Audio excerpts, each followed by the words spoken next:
peace of mind that it is truly the right scenario, and they understand the cost differences between them.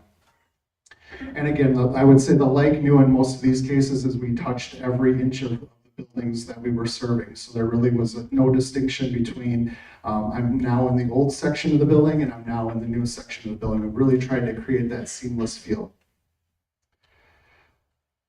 We've done, again, a lot of different middle school type projects. We're just featuring a few addition renovations. Just touching on one, the one in the upper right is in Little Chute. Again, that was taking a very dense academic environment, hallways and classrooms. We were able to carve out the middle of it and create that collaboration space within the existing building that, again, really allowed them to transform the way that they deliver their education to their kids. And then a number of high school projects. The two on the right are both tech ed projects. We are very familiar when we say tech ed of lifts and welding and those types of things, but the lower one is a common space outside of the tech ed department where, again, the way education is delivered, the types of spaces that we're creating for the kids is much different than a traditional setting. So again, one of the questions we were asked was to provide a project that we thought aligned, and we're suggesting Oshkosh area school districts. It's an active project that we're actually working on, realizing it's a much probably different district than you would think of on the surface, but again, they face a lot of the same challenges that you do. A very significant decline in enrollment. You can see the numbers there from 2017 to this year of about 830 students. At the time of doing the study, there was a significant capital maintenance need within their facilities. A lot of old schools on small urban sites, so very difficult to try to expand in them. I would say a few of their schools are very reminiscent of your three schools. I don't know if they were done by the same architect, but very, very similar vintage buildings. Inefficient building sizes, so small elementary schools, while wonderful and have that neighborhood feel, from an operation perspective, they're very inefficient. You have traveling staff, you have kind of loss of contact between the students. So that was a very big part of the process. And really, again, they just needed a long-term solution to be economically viable as a district and operate efficiently. And then as we went through the process, as was noted, I mean, there's a Destination Oshkosh is just a community-wide initiative. And so were there things that the school could work on or begin to initiate that would help provide a positive influence to the overall district? This is just a quick map of the starting points. They had 20 schools, and really the idea was to pare that down into 15 schools. Again, there was a couple buildings we ultimately are going to keep online as part of this process, but really it was that paring down. Maybe a little bit hard to see as the pointer doesn't show up. Along the top, there's kind of a series of different phases. So again, we made a very big, bold plan here, and then chopped this up into kind of bite-sized morsels that we thought were practical for the community to look at. So there's actually 4 phases of implementation. The first starting with middle school and elementary on the north side, then moving to the west side, elementary, middle, and then tackling the 2 high schools as the remaining phase.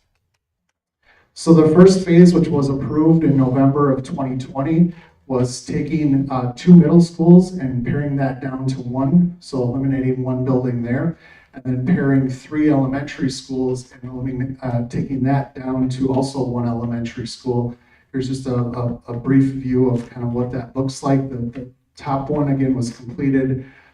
It's in its second year right now, is the Val Phillips Middle School, and then the lower building, again, will be completed in 2024, the Menominee Elementary.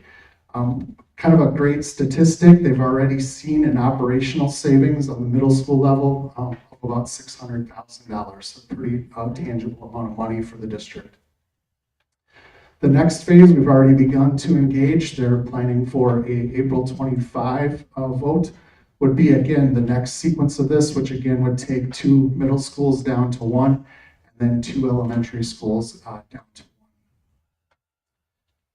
1. As was noted, the destination aspect. So we went through a pretty lengthy facility planning process with the district, and really almost the opposite of what Matt said. We really focused on the academic side, the school side of things.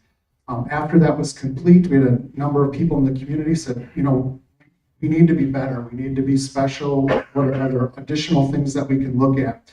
So they identified 4 different projects: indoor turf facility, a pool, an outdoor competition and practice facility, and then an additional auditorium. These are all projects that they intend to try to get public or a private donation, or sort of as a starter for them before they would engage in any type of massive renovation or referendum for them. So again, kind of one of those things that the district recognizes the need and wants to do something special within Oshkosh, but it is going to take a private partner to kind of spearhead this. Could they fund those with fund 80 just the referendum? Or is that not legal? They could, but again, they didn't want to prioritize again a football field or something else before they would prioritize athletics. Want to talk through a little bit of the community partnerships. The image on the left, the little kind of 3 little doors you see there is their before and after school room again at Barrett Elementary. I would say again, most of the time for the plannings of these projects, we sort of start with the process. What do we think we can do with these buildings above and beyond how they're used as school? We know many schools operate from 6 a.m. to 10 or even later at night. So what are the opportunities that exist? The upper right is Hamilton Elementary. Actually, I have that broken out a little bit, but and again, just a various couple of examples. One of the great partnerships we've had where this has been most prevalent is the La Crosse School District. This is Northside Elementary. I would say this is what really kind of started the genesis of this idea for the district. We kind of cast a very wide net. We talked to YMCA, we talked to Boys and Girls. Ultimately, the only thing that was implemented here was a community clinic that we created. So in the lower right-hand corner of that floor plan, there's a clinic that operates before and after school, and then also on weekends. So we cast a very wide net. Didn't catch any fish, so to speak, with this one, but again, tried our best. We also set this building up that it could be utilized for a number of different purposes if they ever came forward. Subsequently, we've had a future project with them where they had both a partnership from the Boys and Girls Club, and Gunderson Health Systems also contributed about 3/4 of the money to build the yellow addition that you see there. So it's a meeting space dedicated for the Boys and Girls Club. Again, there's another health clinic within there, and then a nice gymnasium space that's used for before and after school programming, as well as during the day by the school itself. So it's a great kind of partnership of both private and public funding.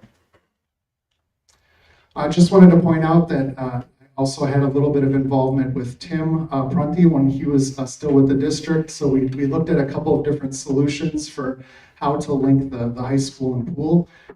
There was probably 8 or 9 more iterations of this that we looked at, but in this particular option, it was again kind of a simple gymnasium fitness type structure, as well as potentially with some space for gymnastics equipment as well. Man, that's a lot of clean talking. Please. But Yes.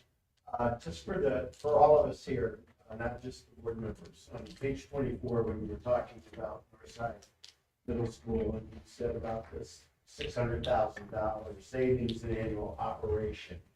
I want to explain that to the group so they understand what you're talking Sure. So that was sure. So the question was, how does the $600,000 arrive at? Where does that come from? So essentially, again, we took 2 middle schools, combined them into one. So number one, we had just the efficiencies of a new structure, better insulated, a more energy efficient structure. So there's savings within there for just how the building performs. The other piece of that was, again, kind of the bus traffic. So instead of dropping kids off at multiple buildings, we're limiting and reducing the amount of transportation that occurred within the district. And then the other thing would be, probably the most significant would be the staffing aspect of it. So instead of having two sets of administration, paying staff to travel between the buildings, there was a pretty significant savings on the staffing side as well. Briefly. And I would say usually what we hear is, oh no, less staff, problem, issue, more kids in a class, right? That usually, or rarely, I should say, is the case. Those staff reductions typically occur through just natural attrition, general turnover that occurs from the time a referendum is proposed till it's completed. That natural attrition takes care of the vast majority of the staffing adjustments that are needed to result in these savings. And I would also say we're not building these so that we build larger classrooms to put 38 kids in a classroom. If we have X number of students, we need Y number of educators. It's just a matter of when we get less physical buildings, we're more efficient. When one or two more kids come, we're able to spread those across more sections with the same number of educators. So there's a lot that goes into that, but there's no doubt that there is operational savings when you consolidate. The biggest piece is staff. That's normal. We're in a service business, right? A huge portion of our annual operating budget is staff. But it's important to know that it's not staff being laid off because we consolidate. It's staff that typically move on through natural attrition as we go through the process. Please. Somebody told me today when I mentioned this, we don't think, I know the task force just looked up and said the old buildings are fake. But she was like, the community thinks that one of those buildings is fine. How do you convince them that they're not good? And then what's the main differences between a new classroom and an old classroom? Yeah, and I would say we've still never passed a referendum 100% in favor and 0 opposed. So are there going to be some people that don't agree with the eventual solution? Likely, yes. And that's okay, as long as that we're providing them with the information and they make a decision however they feel is appropriate. That's, I think, our job. Is to educate and provide information. We're not going to convince everybody that every idea we bring forward is a good one. The biggest difference I would say in teaching and learning every day is that there's a bunch of them, and it depends a little bit on grade level. I think the main thing is we are seeing a broader spectrum of ability levels within one 24 to 28 student classroom than we historically have seen. We have students that are excelling in area A and behind a little bit in area B, and educators are asked to take a classroom full of kids and differentiate them and basically deliver a curriculum that's micro-focused on the level they are at while trying to keep advancing them at the same pace. May seem simple, but it takes a different configuration. It takes different furniture, it takes different resources, it takes more square footage so those individuals can have paraprofessionals and specialists plugged into the classroom to support that teaching and learning. As we grow and advance in grade levels, we just need more square footage. We're doing less sit and get. How many of us probably went to school, stared at a chalkboard for 45 minutes, got up, went to the next classroom, right? That's how we learn. It just doesn't work that way anymore. They've got a computer in their hand and a computer in their pocket, being their cell phone, and they're hopefully getting some direct instruction for 5, 10, 15, 20 minutes, and they're breaking out into groups and learning to collaborate and learning to problem solve. So just it looks different in terms of how curriculum is being delivered, and we need the facilities to adapt. So it's not just better lighting, or better color. It looks really pretty, right? We are obviously showing shiny professional photography. When you really get into a classroom and look at the gritty nature of what a classroom is, it should be something different every hour of every day. It should be flexible, and an educator A and educator B can deliver the same curriculum slightly differently, and we're not pinning them down to only delivering it the way that we set up the room. Maybe their front of the room is here instead of here. That's okay. If they're getting the job done, let's give them the flexibility to be creative educators and not let the room and the physical environment limit the way they teach and the way they innovate. The other brief note, and then we're going to keep rolling because then we're going to try to keep you guys on time since we're first tonight. I would say what you described is the hardest thing, because most of us will say, I went to school in that room and I turned out perfectly. So why would we need to change? So what you described is the biggest challenge, is helping people understand how teaching and learning are different today and why the physical environments that we have may or may not be supportive of teaching and learning. So I'm gonna breeze through process, not because it's not important, but because we're gonna keep you guys on time. So in general, we believe there's three critical phases to every project being successful: engagement, exploration, and execution. We've touched a little bit on a few of these already. Engagement being, how are we going to go about engaging our community? So the 7 steps on the screen are the general 7 steps that we found successful for our clients. We haven't sat down with you as a group and said, here they are, is there an 8th step? Should we take one of these steps away? So there's a chance this isn't exactly right for Antigo. Just some thought starters for you. So the first thing is, how are we going to engage across the board? Staff critical. We know you've done some staff engagement already, which is really important, but we need to keep staff engaged and informed. Most community members look to the teacher in their classroom or their neighbor who's a teacher. They're not calling the superintendent or the buildings and grounds director or a board member. So it's important that staff members at least are up to speed on what's happening and kept in tune along the way. They're also the ones that live in these buildings every day. So getting their feedback and understanding what is helping. Yes, please. So can you tell me what that kind of looks like? Because if we have community or staff or whatever that don't want to show up and participate with these types of things, but yet they go out and they want to vent to the neighbors and family and friends and stuff like that. How do we engage those people? What is your plans for that?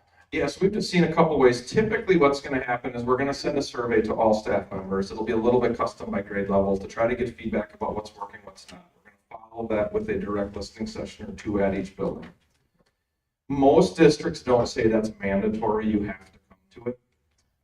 The reason most staff would say do it. So the positive is they're interested enough and they care enough that they want to learn more about not only the process, but they want their voice to be heard. What we have to prevent is those that are opposed are inherently likely going to be opposed, and we're not going to be able to prevent that. What we want to make sure we do is A, we educate them on the process, B, we educate them on what's being proposed, but we're also giving them an opportunity to come and participate in the process. And most people are more likely to support a project or a process if they've had a voice in shaping the direction. They may not agree with it, they may not agree with the eventual outcome, but we would rather have them be part of the process because they're more likely to become neutral even if they're not supportive. Well, again, just like community members, we've never gotten 100% of staff to vote yes either. So the goal is to educate, inform, and hopefully bring them along on the journey with you versus just at the end say, here's our plan, what do you think? Not super successful. Community engagement's critical. So we have done, gosh, hundreds of these community-based projects in the past. There's 2 general approaches that work: community focus groups and a citizens committee. We've had success with both. The real difference is a focus group is just a very strategic. We're going to host 3 or 4 listening sessions. It's broadly open to anybody in the community to attend. We've got a very focused set of topics. They're engaging. We present for 10 minutes or 15 minutes, and then we have breakout sessions, as you can see happening at the tables here on the screen, where we're getting feedback and having conversations with community members. The other is a citizens committee, where it's a bit more, I'll say structured, but not sometimes in a bad way, in that you're inviting 40 people to attend for 6 or 7 or 8 months to learn more. But if you're not in the group of 40 that are part of the committee and you're not able to attend for 8 straight months, we kind of sometimes lose some momentum there. So both are successful. Not sure what's right for Antigo yet. Maybe it's a hybrid, maybe it's not. But this process of engagement, the reason in the process section it shows up as step number 2 is because we can't get to step number 5 or 6 and go back and say, gosh, we should have done X, Y, or Z. But we need to be confident as a group that we're heading on a path with an engagement strategy in mind to make sure we're successful. I'm going to move quickly here. Needs assessment is critically important. We're going to go back and validate all the needs from the 2015 study. It's architects, engineers, on-site, in your buildings, writing and preparing a new report focused on interior, exterior, and then the space is the critical one. Quantity of space, capacity of buildings, how do those spaces align with curricular delivery? Comment from earlier this evening. Yes, athletic and fine arts are important. They're going to be part of the conversation. Special ed was noted a number of times, right? Every one of our buildings was delivered before probably 90% of our special ed offerings existed. So we have to have a great focus there. And again, as you noted, future. What does the future look like? We have to make sure we're considering that as we go through the planning process. clicker. We're moving quickly. Were they gonna finally, this is like finally getting to architecture after all this time. We're gonna brainstorm possible solutions. So it's gonna start off just as a group brainstorming. What are our options? Brand new, like new, tear down, renovations, do nothing, just fix up what we have. All of those have to be on the table. I think our record is 27 options for a district. I would not recommend 27 options. The benefit though, through that process was when we got 6 and 8 months and 12 months down the road, when a community member would say, hey, have you thought of, we had the ability to say, yes, by chance, that was option 19. And here are the reasons why we moved away from it. Even if they still think that's the best option possible, it adds credibility to the process because we didn't just come out of the gate saying, we're going to do X. So we really think this important step here is to make sure that we're brainstorming all potential solutions. We're then going to start exploring master plan scenarios, site plans, floor plans. This is an interesting option of a client who said, we need to remodel our academic space in green or blue on the right, and that's it, and we need a fitness center. And they wanted to put the fitness center where it was the most cost-effective place to put the fitness center. That's normal. The reality is we had to move a utility line for the fitness center. If we hadn't master planned the auditorium and the future gym, we would have just moved that utility line 20 feet over, built the fitness center, and guess what? In 10 or 15 years, they'd be moving that utility line again. So now we've actually moved all of our utilities out of the way that if and when the community wants to go ahead and do this plan, they're set. They're ready to go. We've got connections set up. So it's a little thing, but I think it's that longer looking vision that's really important, not just to save money today, but to make sure you're making smart decisions for your entire building. Phasing is important. It affects budget. Budgeting critical. Again, I'm moving quickly. I apologize. We just think it's important. This is really back to that Chevy, Buick, Cadillac conversation. We're not going to develop a budget for you that assumes it's a Cadillac or assumes it's a Chevy. You need to help us understand what are your goals for roof type, for flooring type, for exterior envelope. We don't decide those things for you. It's a collective effort. You're going to be participating. If you want it, like I said before, a lot of our clients want Cadillac. It's going to last in 30 years. It's critically important. But they may be good, compromising in some other areas to make the building, to keep the building affordable. Again, we don't think we should be making those decisions. It should be a team effort and that you know exactly what you're getting.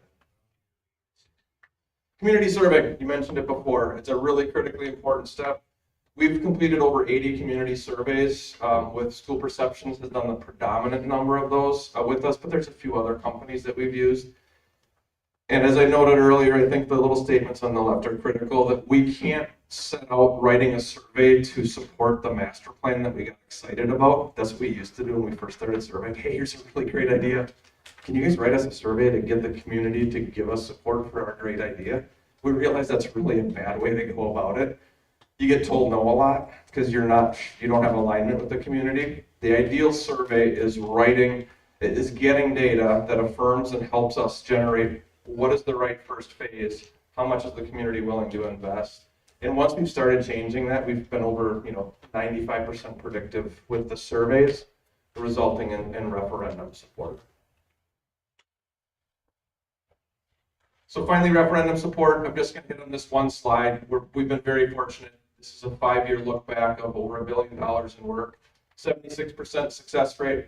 I would say part of that is just indicative of what we've seen over the last few years. We're seeing a slight erosion in support, sometimes mainly for operating questions, quite frankly. We support a lot of our clients on the operating question side as well as capital.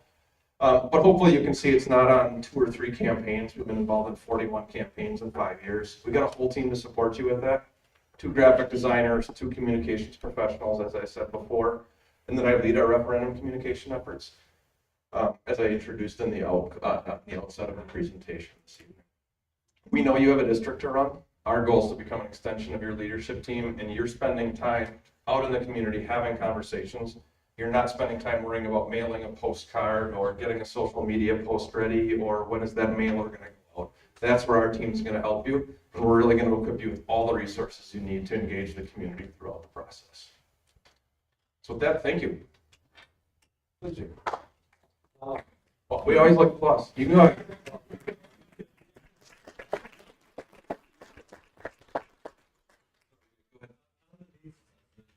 Can you just explain a little bit what that's going to look like? Is that going to be a line item that says, your HVAC system has 3 years life expectancy, 10 years life expectancy, and here's, cost estimate on what that's gonna be, so we can, the end goal is, we want to look at our existing structures and be able to tell the community that over the next 15, 20 years, Yep. this is the financial support that we are gonna have to provide that for routine maintenance, so that we can properly plan and prepare the community for that as well. Great question. So we used to write these long, really exciting written summaries of needs at a building, and what we realized is community members and districts just weren't engaging that effectively with them because it was a lot of architectural and engineering terminology and really wasn't super helpful.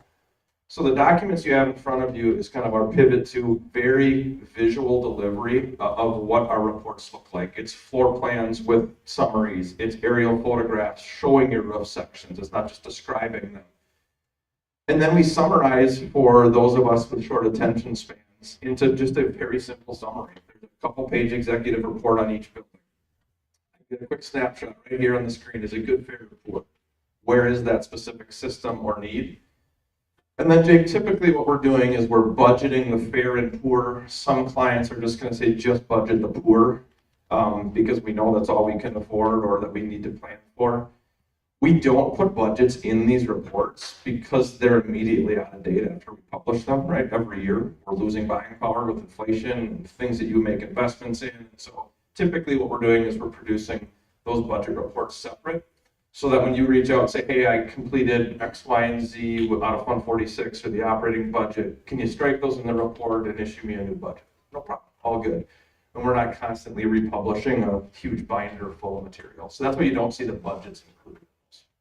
But they will be provided. Absolutely. Yep. Great question. Others, board members, district team. I have one last one. Yeah. You talked about one of your experiences where you said you cast the net and you didn't happen to catch any fish at time, referencing community members. Can you just speak, what dynamics you think went good or didn't go good in that situation that may have led to not catching any fish? Yeah, I'd say the specific instance in Northside and La Crosse was they didn't have strong existing relationships with some of those community partners. So they were not only building the bridge to that partner, but also at the same time in meeting 3 saying, and by the way, do you have any financial contribution you'd want to make? That's, I think, generally where we see that break down a little bit more. If the other one we're seeing a lot of, and we didn't touch on it here, I'm guessing you're dealing with the same challenge, just daycare services for our community. We're seeing a lot more districts starting to have conversations around providing daycare for families, not paying for daycare services, but providing the space for daycare providers. It's one of the ways to stem the 100-student outflow of open enrollment in some cases.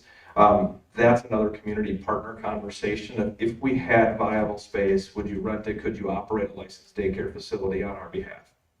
Most districts don't want to get in that business. So big picture, why did they not go forward? I think it was because the bridges just weren't built yet. That's why the second project was so much stronger in terms of not only financial support, but ease of getting to the finish line. We can't wait till the end and say, as I said before with staff, we can't wait till the end and say, hey, here's a great idea, community partners. A, come forward, do you want to be part of it? B, do you want to contribute financially? We should be starting it from the beginning of this process so that they're at the table with us the whole way through. When you look at future enrollment numbers, do you go off of just live births or are you taking into account like charter school enrollment, stuff like that? Many districts will invest in a demographic analysis by one of 2 partners in Wisconsin. There's UW Applied Population Lab, which is a birth and then kind of a regression analysis type approach to projecting enrollments. There's another individual called Roffers. Mark Roffers is the individual's name. He does a much more deep dive into your district as a whole, looking at housing availability and housing type and turnover and age and big picture demography is crystal ball work. It's kind of like predicting what inflation is going to be. Nobody said 15% a few years ago, right? So you're wrong sometimes. We usually are working with an independent demographer set of data. The other way we look at it is if a district says, you know, this trend we've seen has just been consistent, right? We're on our 14th year of somewhere between 2 and 3% enrollment decline. And it's just been solid. Why would we go invest in demographics? We then use that set of statistics and roll forward. Charter schools, voucher schools, homeschool, virtual school, open enrollment are all wild cards. They vary district to district, whether you're in or out. They vary significantly as you get to more urbanized areas where the next school district is 3 miles away, not 30 miles away. So we would have to talk as a team about what are a series of assumptions we would want to make regarding those things. We have a lot of districts who are saying we have a really fantastic parochial school in town, but they've been teetering, right? For years, they're on the fence of whether they're going to keep going or not. What if they close? Perfect example of what happens if over one summer we took on 100 more students. Not saying that's going to happen here. We build that flexibility into our overall capacity target for the schools. That honestly might be as simple as 1 or 2 what we would call flex classrooms built into a plan. That if that happens, no issue. You're adding a section, some of our other sections get a couple students larger, and off we go. So it really will just depend on the specifics and the unique characteristics of where you're seeing potential to gain or where you're currently experiencing loss, and making sure that we react accordingly. Thank you. Great question. We are over time, so I just respectfully, you guys have a long night ahead. So thank you. We look forward to continuing the partnership. And if you have any more questions, please reach out. Thank you.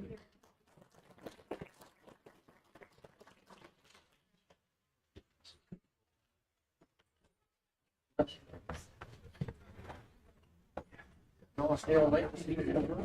Sat through.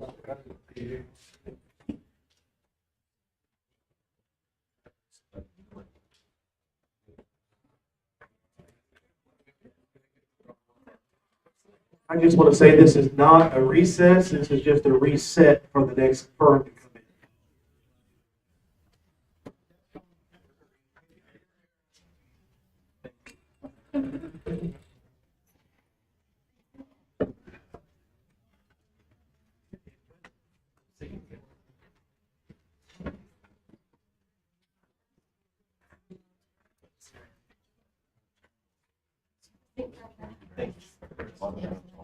Thank you. Nice meeting you. I don't always hear that. All good. I have fun.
She was. Yeah.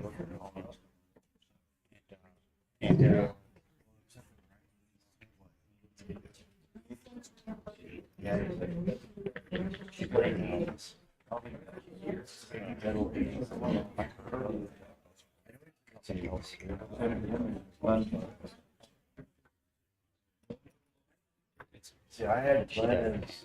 Okay, we're gonna get going,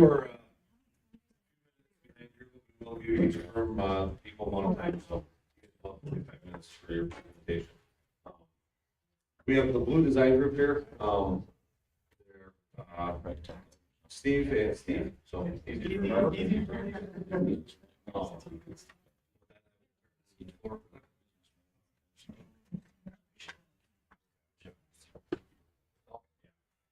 Our board members are a bit scattered, we have three of them here, president here. We have 6 here tonight. As Jacob said, my name is Steve Jamrose with Blue Design Group. I'm accompanied tonight by my business partner. And first of all, we'd like to thank you for the opportunity to be part of this interview process, for including us on the RFP. And I think before we get started on our presentation, it's important to tell you a little bit about who we are personally, because at the end of the day, if you decide to hire Blue Design Group, we are going to be locked at the hip for 2 to 3 years. So hopefully, appreciate that. So me personally, I can't say I'm an Antigo resident, but I'm pretty close. I grew up in Mosinee, just down the road here, Compton's full. One of 6 kids. Dad worked in the paper mill for 45 years. Mom was a nurse for 35 of those years. And they taught us some valuable lessons. The value of working hard, value of stretching a dollar, 6 kids, and the value of treating everybody like you wanted to be treated. And those are values that I've carried with me through my undergraduate work at the University of Wisconsin in Milwaukee, carried those values with me through my graduate work at the University of Washington in Seattle, and carry those values with me every day at Blue Design Group. And for Steve? I am not from Mosinee or Antigo. So, my name is Steve Romance. I grew up in Michigan. A very similar upbringing, and I think that's what drew the two of us together when we started our business 20 years ago. But an interesting note, I'd been out of school for 3 years, engaged, and my wife, or fiance at the time, popped on me one night. She said, "I don't like my degree, I hate my job, I'm going back to school." So we moved 10 hours south of where we were living to southern Indiana. But the positive out of that was that I got a job with a company that designed either schools or jails. I chose schools. So it was a wonderful 4 years. Moved there on a Sunday. As much as I hate to say it and elaborate on it, Sunday evening, tornadoes blew through the southern end of the state, knocked one school right to the ground. It looked like a pile of toothpicks. And Monday morning, on my first day, they shipped us off, 6 of us in a van, and we went and sat on the job site, watched the insurance companies rifle through all of what the remnants of the school that had just blown down. And we literally started engaging teachers, and there were even some students there because everybody was kind of wandering around lost. That was one of those moments that hit me right here. I fell in love with school design then, but even more so on the first day of classes when we designed that school and I got to see the kids walk through. So for the next 18 years, my focus was schools, schools, schools. And I bring up 18 years because that's sort of a milestone in my career. At that point, Steve and I met and formed our business, and I'll let him tell you a little bit about that. Our business started in 2004, based on the foundation and principles of what I described: hard work, stretching the dollar, and treating everybody like you want to be treated. When we look at our clients, when I sat down with Jake, when the RFP was sent out, the first thing we discussed was how do you want this project to be delivered? And in our conversation, he said, we want a design, bid, build system. Steve and I in our previous life have worked in all types of delivery systems, whether it's a design build project, whether it's a contract management project, or whether it's design bid build. And what we've found through our experience together is that there's no better system for the owner to save money on than the design bid build system. So hats off to your committee and your board for making that decision, because we truly believe that is the way to go. When we talk about stretching the dollar, it kind of exemplifies that.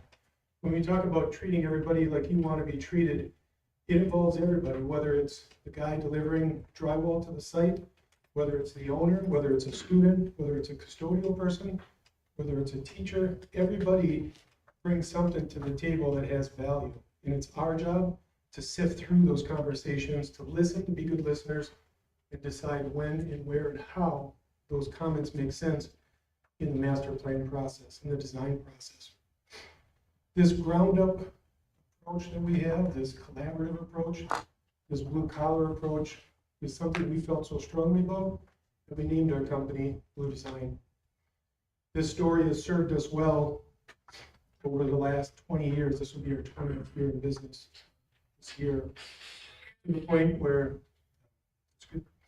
99.9%. As a matter of fact, that's how we were invited to this project, from a referral that Jake got from the maintenance director in Mosinee that has worked in your conference, your district. So telling our story is important, because when you work with Steve and I, you're not working with the marketing department that comes in for an interview, leaves, and comes back at the end of the project. You're not working with the business development group. You're working with Steve and I. We do everything, start to finish. We are with you the whole time. And we, meaning this is Blue Design Group. There is no secretary that answers the phone. You're probably going to talk to one of us when we're working on your project. It's one of us. So I just want to make sure that everybody understands that.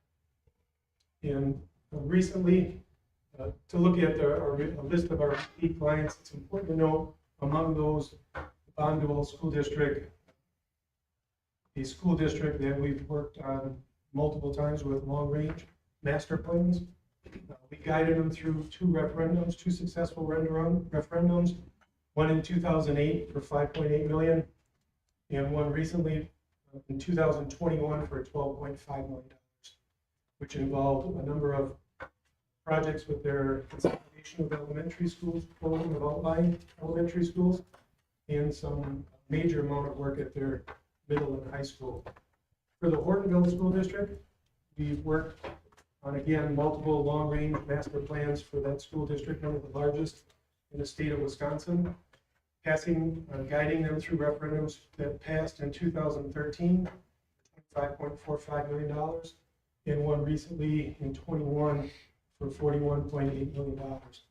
I think when you look at those two school districts alone, you'll see in 2021, we had approximately $64 million worth of work that we were tackling between two school districts with multiple projects in each of those projects. And both brought those in successfully under budget. And if you check our references, I'm sure they'd be happy to tell you how that process went. The Kaukauna School District, we've worked with them on a variety of security improvements.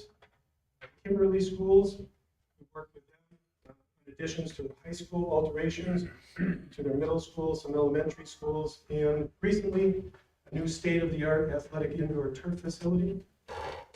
And with the Marinette School District, quite a few maintenance projects, not glamorous projects, but they are important to our clients.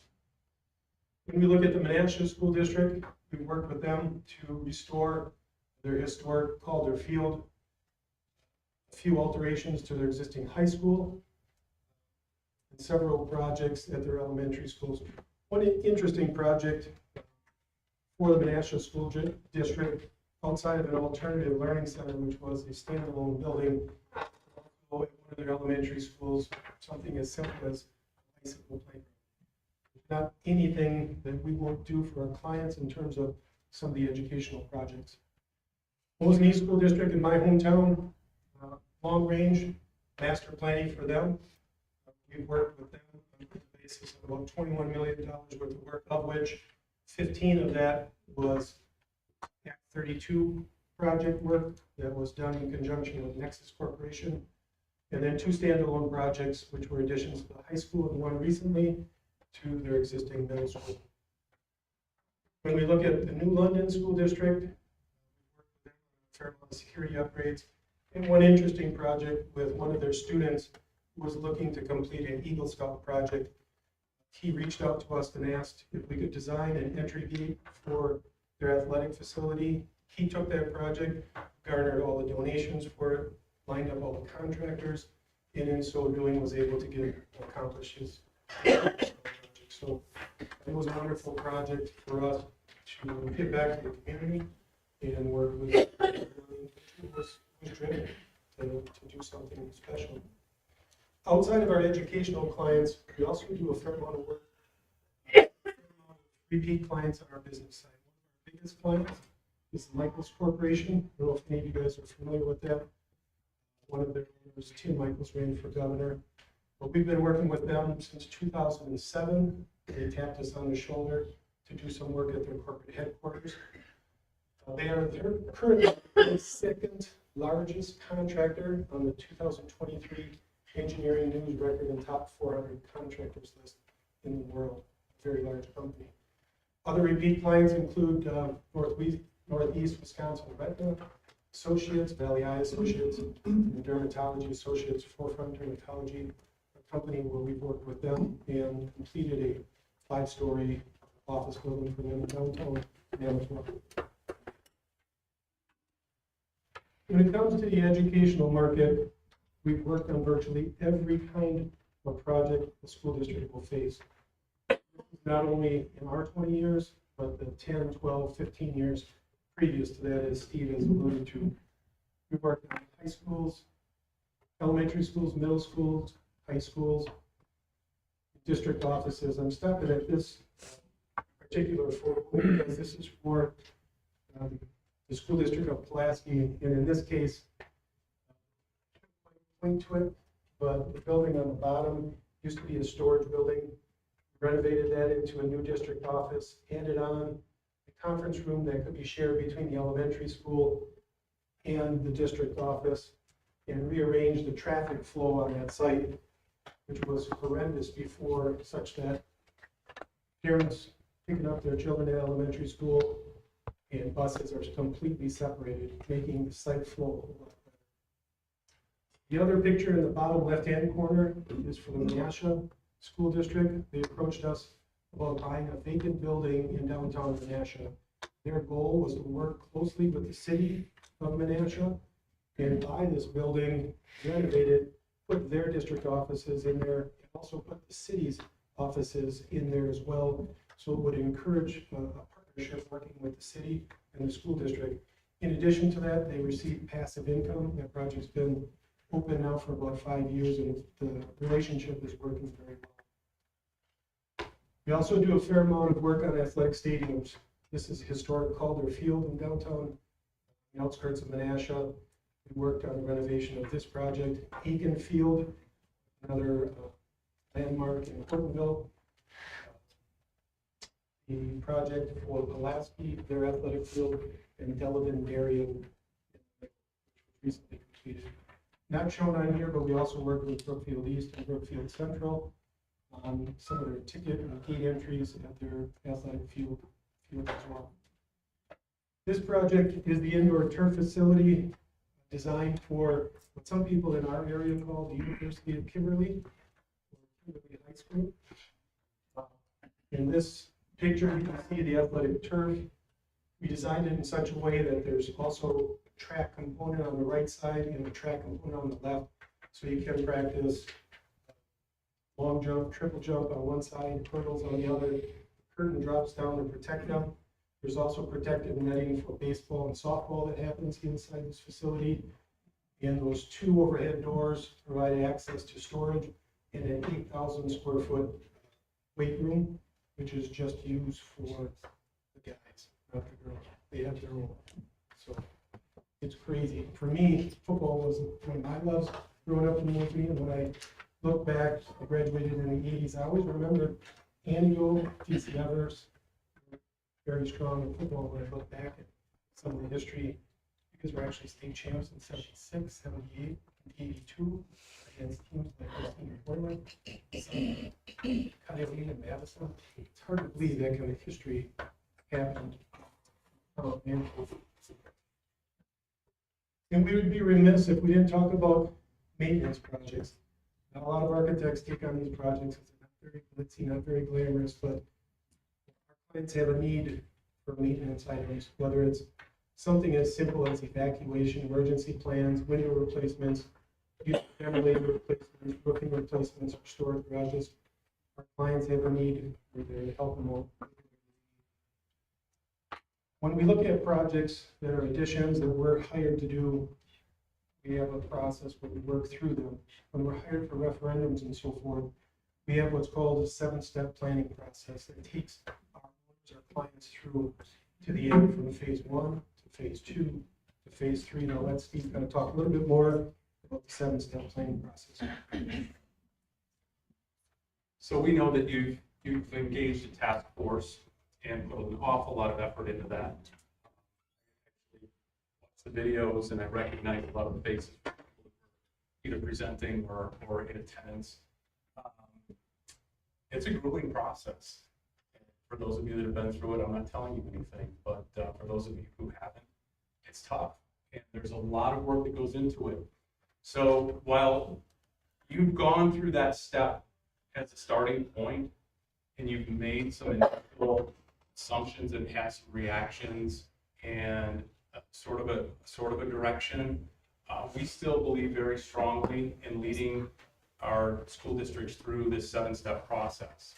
And it begins with the assumption that there will be a committee assembled. We suggest that those committee members, much like your task force, I'm assuming, are from all walks of your school district. In this particular case for this committee, I would strongly suggest you might even want to invite a couple of those naysayers that have been around in the past and voted against the referendum or two, because it's always wise to try to educate. And they have their group of individuals that they're going to talk to. So pulling them into your group and educating them is one of the best things. Don't avoid them. Bring them in right away. But once you have that committee assembled, what we want to do is sit down and analyze the existing facilities that you have. And by that, I mean we're going to go through and collect an awful lot of data. Jake's got a ton of information on things that need to be done, whether it's asphalt repairs or roofing repairs or whatever it is. And we have all sorts of scheduled events in that regard.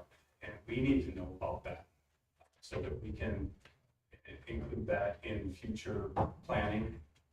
We need to gather information on each of your buildings. We'll literally draw them up so that we have CAD files of all of them, and we can start to determine how big each of those individual rooms is and how they're working in conjunction with one another. Basically, we're going to document everything, including sending our engineering staff through to analyze all of your existing mechanicals and electrical systems. The next step in the process will be to review your population, your demographics in the school district. And we know that for a long time, that's been on the slide in Antigo. Is it forever? We don't know that. There might be some kind of a turnaround. So we want to make sure that we document the past and we take a long look at the future, and whether that's engaging some of the experts who specialize in that or doing our own planning. There's different ways to go about it. We'll know what's best after we start working with you and can determine that, but there are options out there it's important to take a look. Identifying needs in step 3 is really a process that we go through where we want to talk to the staff and users of all of your buildings, whether it's teachers or custodial staff, administration, community members that might come in and use that in the evening. All those people are users of your building. So it's important to find out how the building serves each of those user groups.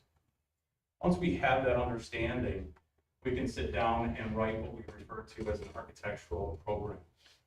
And that's a good name, big name, fancy name, whatever you want to call it, for a spreadsheet that creates a numerical representation of everything that you have in the district in terms of sizes.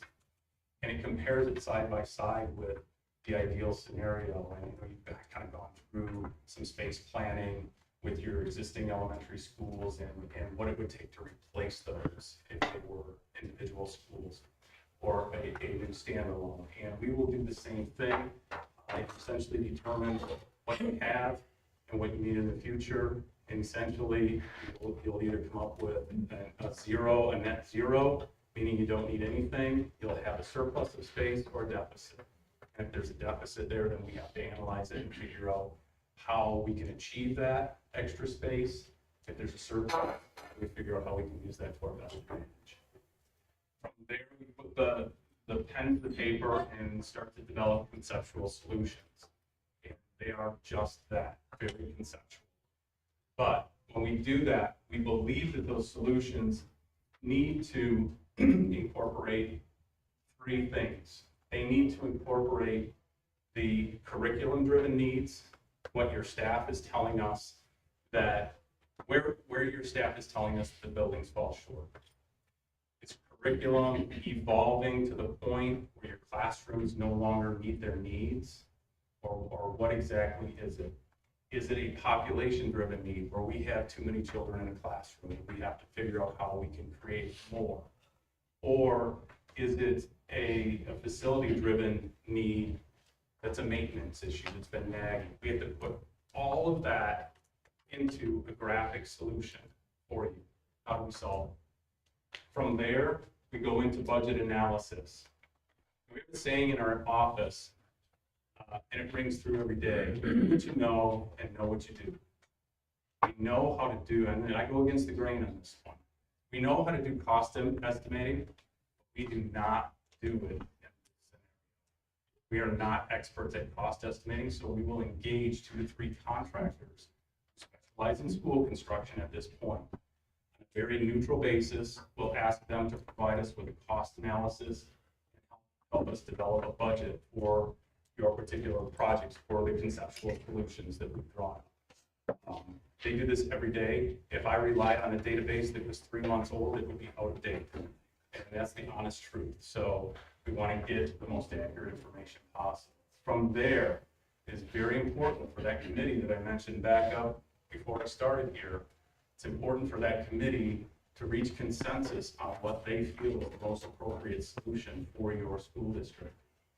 And if they may not agree with the solution, but it's important that they go along with it.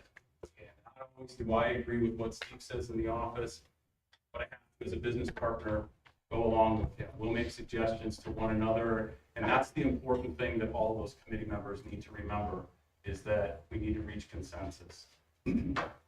So as a byproduct, or as a product actually, of the phase 1 effort, you'll see a lot of different things coming from us. You'll see spreadsheets, you'll see charts, you'll see written summaries of surveys that we may send out when we interview staff and user groups. There's floor plans there of different colors that might represent some information that Jake has, and we'll look at it and say, okay, this roof is scheduled to get replaced this year, and that roof is scheduled to get replaced, 4 years later, whatever it might be. And then in the end, we'll come up with some floor plans with bubbles all over them, or whatever it might be that identifies the different needs. And that's what we'll take and develop budgets from. So it can look a lot of different ways depending on what school district we're working in and who we engage for some of that budgeting. As far as phase 2 or pre-referendum services, we're here to help. And the one message that I need to communicate loud and clear is that when we get to this stage of the game, this is really an effort that needs to come from within your school district. It would be very easy for the two of us to stand in front of your community and say, here's what we need. And it doesn't ring very well. We're outsiders. You all are the group that can make this happen and speak from within your district. You have to speak from the heart of your district. It's got to start with you. But with that said, we are here to help and support you all along the way. And I've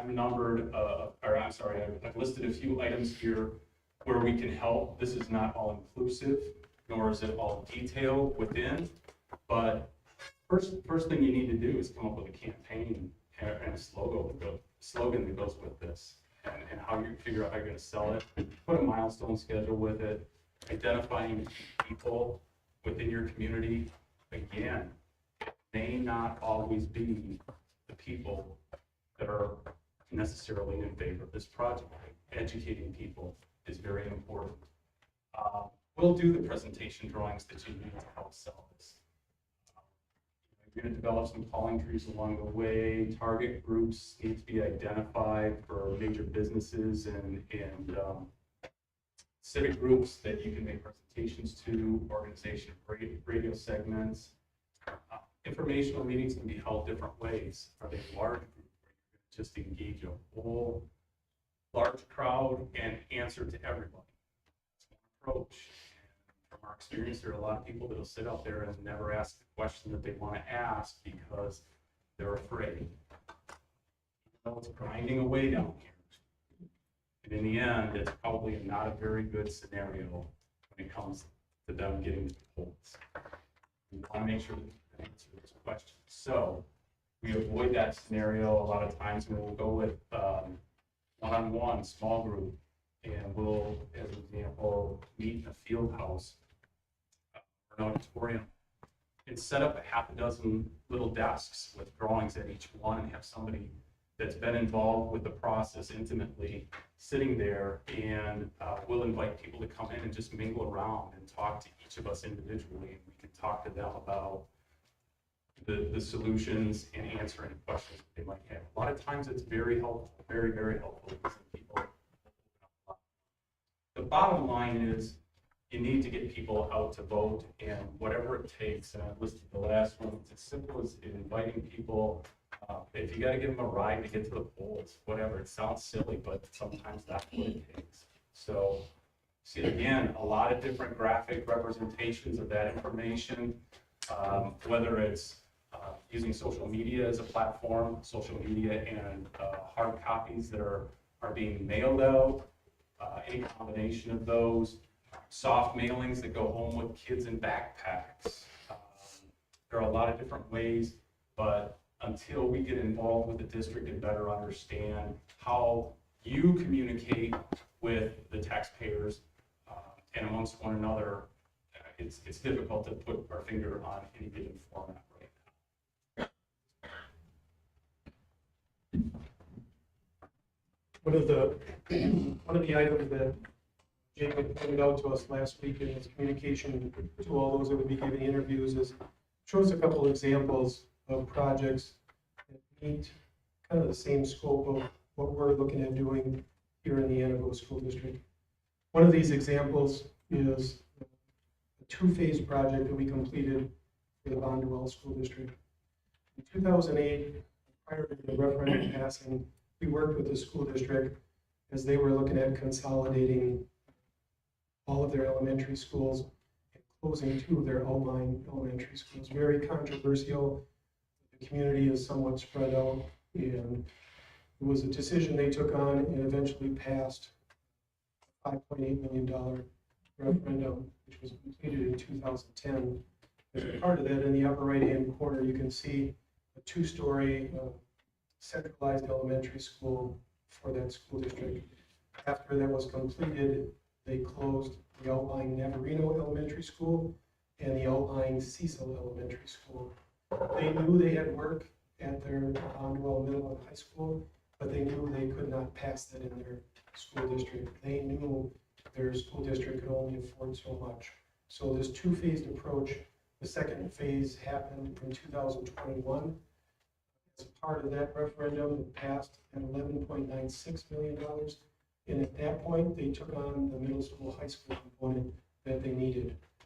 They had aging buildings. If we look in the upper left-hand corner, you can see the before picture of their single-story main educational wing of the high school, where they had filled in the windows with stud walls and put one window in that large opening. The picture directly below it shows the after solution after the referendum, where those windows have been filled back in with the glass. Very similar to what you guys have undertaken at the middle school previously. As a part of the scope of this project, those previous buildings were from the 1960s, 1970s, very dated, outdated materials, outdated mechanical systems. So as a part of this $11.96 million budget, yes, there was an athletic addition of 21,400 square feet, which essentially provided a new two-station gym. Interior alterations of about 50,000 square feet, which included a wayfinding system. The picture on the bottom in the middle with the blue stripe helps people when they come in the main entrance find their way to the athletic facility, or if it's yellow, find their way to the educational wing. We have used those wayfinding systems. If you look in the bottom right-hand corner, you can see how that natural daylight has affected a family consumer ed, special needs rooms that we addressed as well. And one of the things that is important to note on this project, the referendum budget was established pre-COVID. If any of you in construction here know, COVID hit, material prices went way up. The school district that I live in, Nina School District, had just passed a referendum for a new high school. And unfortunately for me, our project was millions of dollars over budget, millions of dollars. And we were faced with challenges on this project as well, because we had budgets, we had bids that came in for budget. But we sat down, we worked with the owner, worked with the general contractor, we worked with our consultants, spending days and days and hours suggesting and working with contractors as well. Again, everybody's included in this process so that we can determine where can we get a little bit, where can we take. So instead of ceramic tile in the corners or terrazzo tile, maybe they got VCP. So there's some trade-offs that we had to make, but at the end of the day, we brought the project in under budget. And in addition to that, one of the problems the school district had that wasn't fully vetted out prior to the referendum was how to work their bus parking and their bus traffic circulation, an issue that came up after the referendum was passed. We worked that into the project scope as well as part of this project. So when we look back, how does this project dovetail with what you guys are doing in Antigo? I think it talks about centralized elementary schools. It talks about closings in the outlying schools. There's maintenance and aesthetic upgrades to the middle school and high school. And this is one example of a project, two-phase project that falls into that category. Steve's going to talk about another project that also was very similar. So before you jump slides, there, I just want to make a point. So this last referendum that you talked about, 2021, is $11.6 million, or I'm sorry, 9.6, so almost 12 million. At the same time that Steve was working on this project, we were also putting together drawings for the referendum that had passed an important bill that was north of $40 million, 42 million. That was, excuse me, that was almost 70,000 square feet of additions onto their middle school. So they now have a 12-section middle school. They had the infrastructure in place. I designed that school back in 2000 and knew that we were setting ourselves up for a big addition. So that was a massive addition. And at the same time, we turned around and did about $22 million worth of work at the high school, which is the second large project there in the last 15 years. Again, that was a challenge, I won't lie, it was $40+ million. We had challenges with our budgets on that one, and in the end, not only did we find a way to get it on budget, but by the end of the project, the owner had $365,000 remaining in their contingency allowance that they turned and spent on replacing floor tile and ceiling tile in their corridor system. So we are completely color coordinated. A 360,000 square foot building that is almost 82 years old when the oldest part. So it really worked out well. This is a project that dates back to 2015. I know you're looking at an elementary school, or I've talked about it anyway, for plus or minus 600 kids. This referendum, excuse me, included a new elementary school and then significant upgrades at the high school and additions on the middle school. The elementary school was originally planned to be 81,000 square feet for 4 sections of kids. District administrator, this is the district that I live in, that I pay taxes in. It's been my approach since I began working with the Parkville School District 27 years ago, that I will get the biggest bang for the buck. So I personally took it upon myself to design 4 additional classrooms. Ortonville last year was the 2nd fastest growing school district in the state, only behind Summer. That is an amazing challenge to have to plan classrooms for years to come, because we cannot pass a referendum. So I literally designed 4 extra classrooms on without some. It's kind of a leap of faith, but I knew engineers on my side. We designed it. Not only did the project come in under budget, it came in under budget far enough. We added 4 additional classrooms. They have the capacity for a 5-section elementary school. And I dare say that had we designed the core facilities, the gym and the cafeteria, and maybe the library, we could fit upwards of 570 or 580. Lots of security went into it. Everything was maintenance free. And one of the big bonuses was a geothermal heating system that we put in there. There were a lot of people that kind of shrugged their shoulders and looked the other way, and especially at the extra cost that we would incur on day one. And within 3 years, we had paid back that system. And now there are thousands and thousands and thousands of dollars to the good. Incredibly well. As a result of that system, we boosted our focus on energy payback that we got at the end of the project from about $70,000 on average for a school like that to $100,000. School district turned around with that project and added something else. The other part of that referendum included $1 million in additions to the elementary, or I'm sorry, to the middle school, which is in the upper right-hand corner. Those were 2 pods that we added, and that allowed them to maintain their core classroom groupings. This is a 5 through 8 middle school program, and they were very adamant about making sure that the 5th grade students were not mixed in with the rest of the kids, and this allowed them that flexibility. Again, the high school was 11.2 million. It had 19, just shy of 20,000 square feet of building additions. Primary additions being in the tech ed department and the commons, and that's the commons is immediately left of all of the text there. That commons used to be the back door to the school, and by virtue of being a part of that school district had a lot to do with it.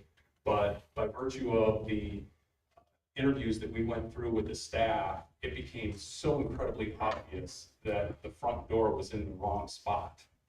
We had admin coming through, we had the mailman coming through the front door, and all of the kids came through the back door because that's where there was room to drop them off with the buses. That's where all of our circulation was. And as a result, we had major security problems. This is 13 years ago, plus or minus. We had some serious things, not that we don't today, but we had some serious things going on with school security, and they were bent on fixing it. And as a result of this project, moving the front door to the back, so to speak, and going around to all of the other doors and literally taking doors off the hinges and blocking in openings where doors weren't required, or putting on flush steel doors and eliminating side lights so that somebody couldn't see in, and putting exit-only hardware on so you can't manipulate the hardware from the outside. We really achieved a lot of security through this project. Also included were special needs rooms improvements, art room, and there again, it was another $70,000 that they recognized in payback from focus on energy. So one of the items that just popped up late last week is how do we incorporate some of these organizations within your school district as a part into this project? And I'm not sure it's fair for us to stand up here tonight and try to answer that. I will tell you that as we gain a better understanding of how those facilities are used and how you wish to make that happen, we will do our best. But I can tell you that I'll give you a couple of examples. In Ortonville, they have a very strong 4K program. But because we're a growing community, we can't afford classrooms for 4K kids. So we run those kids to outlying sources, such as the YMCA, or St. Edward's Catholic Church, or Shepherd of the Hills Lutheran Church, or the Playing Road Daycare. They have the facilities. We educate the teachers. I say we as the school district. We educate the teachers. They're educated on our curriculum before they begin to deliver it. But that's one of those opportunities to work with those resources. The school district also has the Boys and Girls Club and the YMCA. There are a dedicated classroom in each building that they have space allotted for to hold community meetings. They also have the YMCA coming in for after-school programs on a regular basis at least 2 of the 3 elementary schools that I know of. So, and one of the middle schools.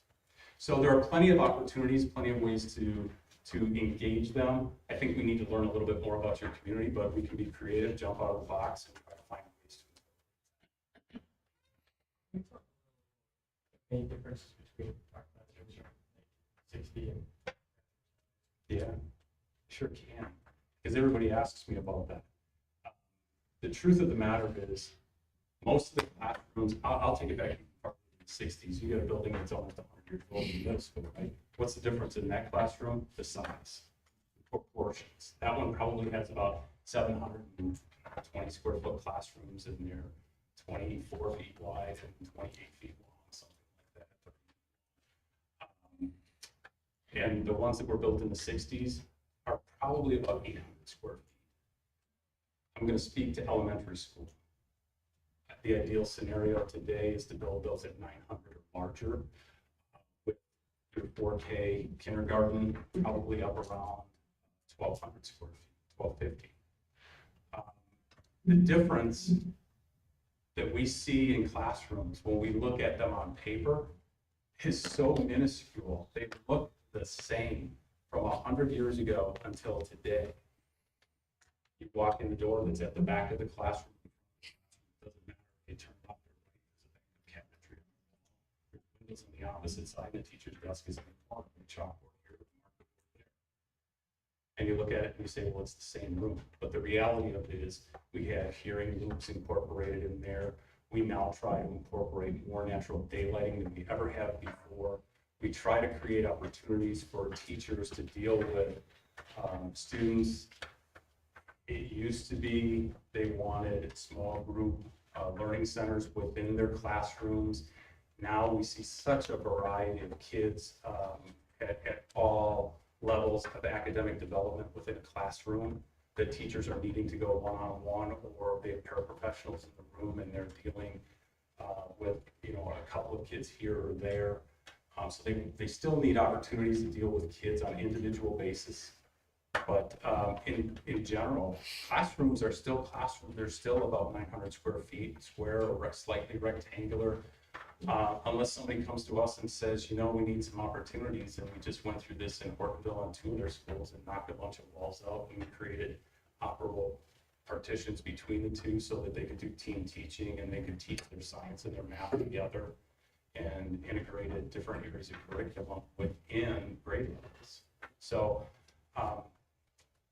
those classrooms will be as creative as your administration and staff can bring it to us. We need to know how you're teaching so that we can incorporate that. We'll be here to make some suggestions along the way in terms of design, but we'll need to glean that information from your district. What's a hearing? There are lots of kids that have problems hearing. If you go into a church, you see them more in churches than any other place, and it's a wire that's embedded into the floor, and Under the floor. it magnifies the sound for people that are hard of hearing, and they'll wear a device. Typically, they wear that permanently, but it is on a frequency that they're dialed into. Any other questions? You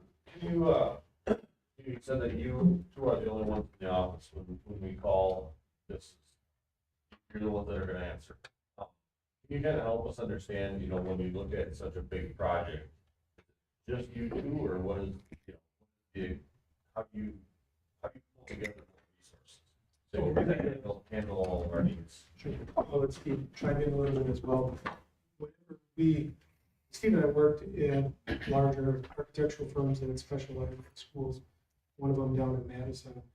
And I can remember Steve and I beating our heads against the wall, coming down for a meeting, a coordination meeting in our own firm, and not being able to meet with our consultants, our electrical, our HVAC, our plumbing guys from our very own firm.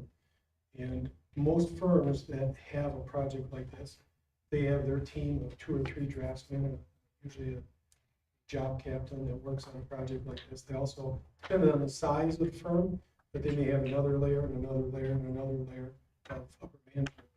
Steve and I, if you think about, I say something to you, I say it to him, he talks to him, by the time it gets in the back of the room, number 3 instead of number 1 that I gave you, there's nothing lost in translation. So my point is, we're very efficient in terms of listening and what comes out of that process. When you work in a larger firm where they have their team of 3 young intern draftsmen working on a project, maybe one guy's doing doors, one guy's doing windows, one guy's doing casework, we do it all. We're efficient at all of it. So I'm going to try to answer your point a little bit different way. When I started this, I told you that I'm really passionate about schools. And I fell in love with them a long time ago. We work with a lot of different people that help us put these together. We both came from bigger companies prior to starting our own.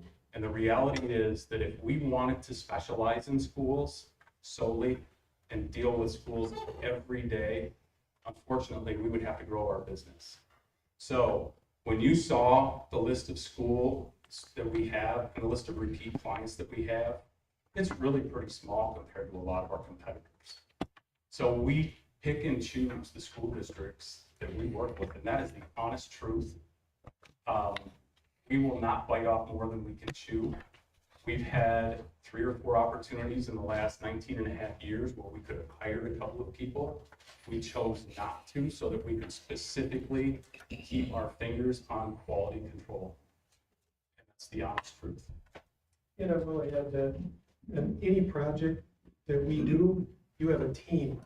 We have a structural engineer we hire, we have an HVAC engineer, we have an electrical engineer, we have a plumbing engineer, we have a civil engineer.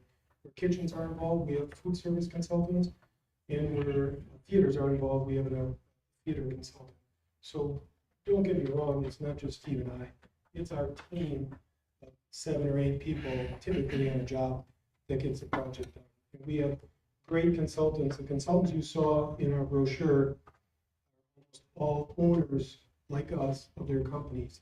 These are also guys we've been working with since we started together in the 1990s, early mid-90s, and they've grown with us to rise up to own some of the companies that they're at as well. So when you look at our team, I'd say it's the best of the best. And some of our consultants have already worked in this district. I know our civil engineer, Rahalski, with the beginning, has done some work. The school district of Antigo, electrical heating person has worked in this district as well. So don't get me wrong, we might seem like a small team, but We're actually a pretty efficient, large team that works together extremely efficiently. Thanks, Jim. Other questions?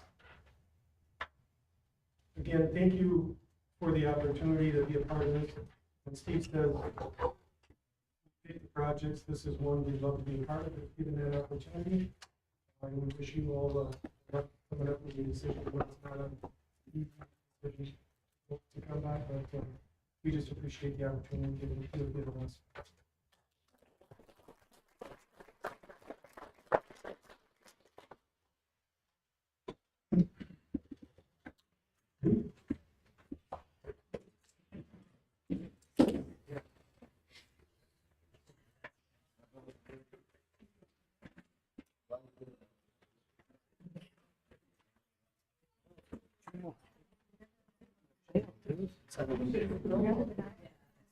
This will be another small reset. Be a chance for you to use the facilities if you need to. Just outside the door and to your right, the facility.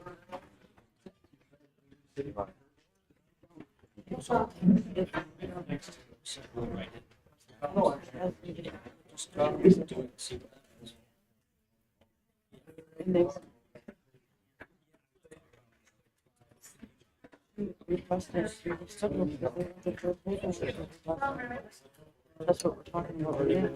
Because she wanted to know. She brought it.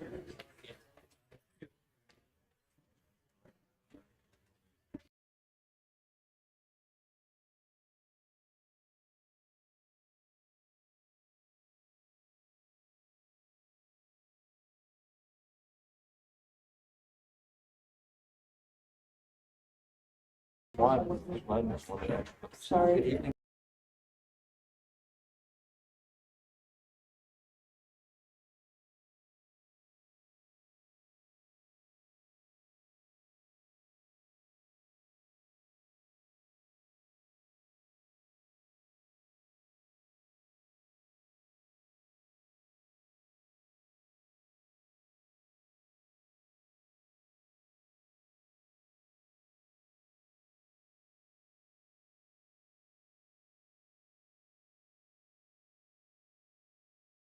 I'll hold you face in mine.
Right.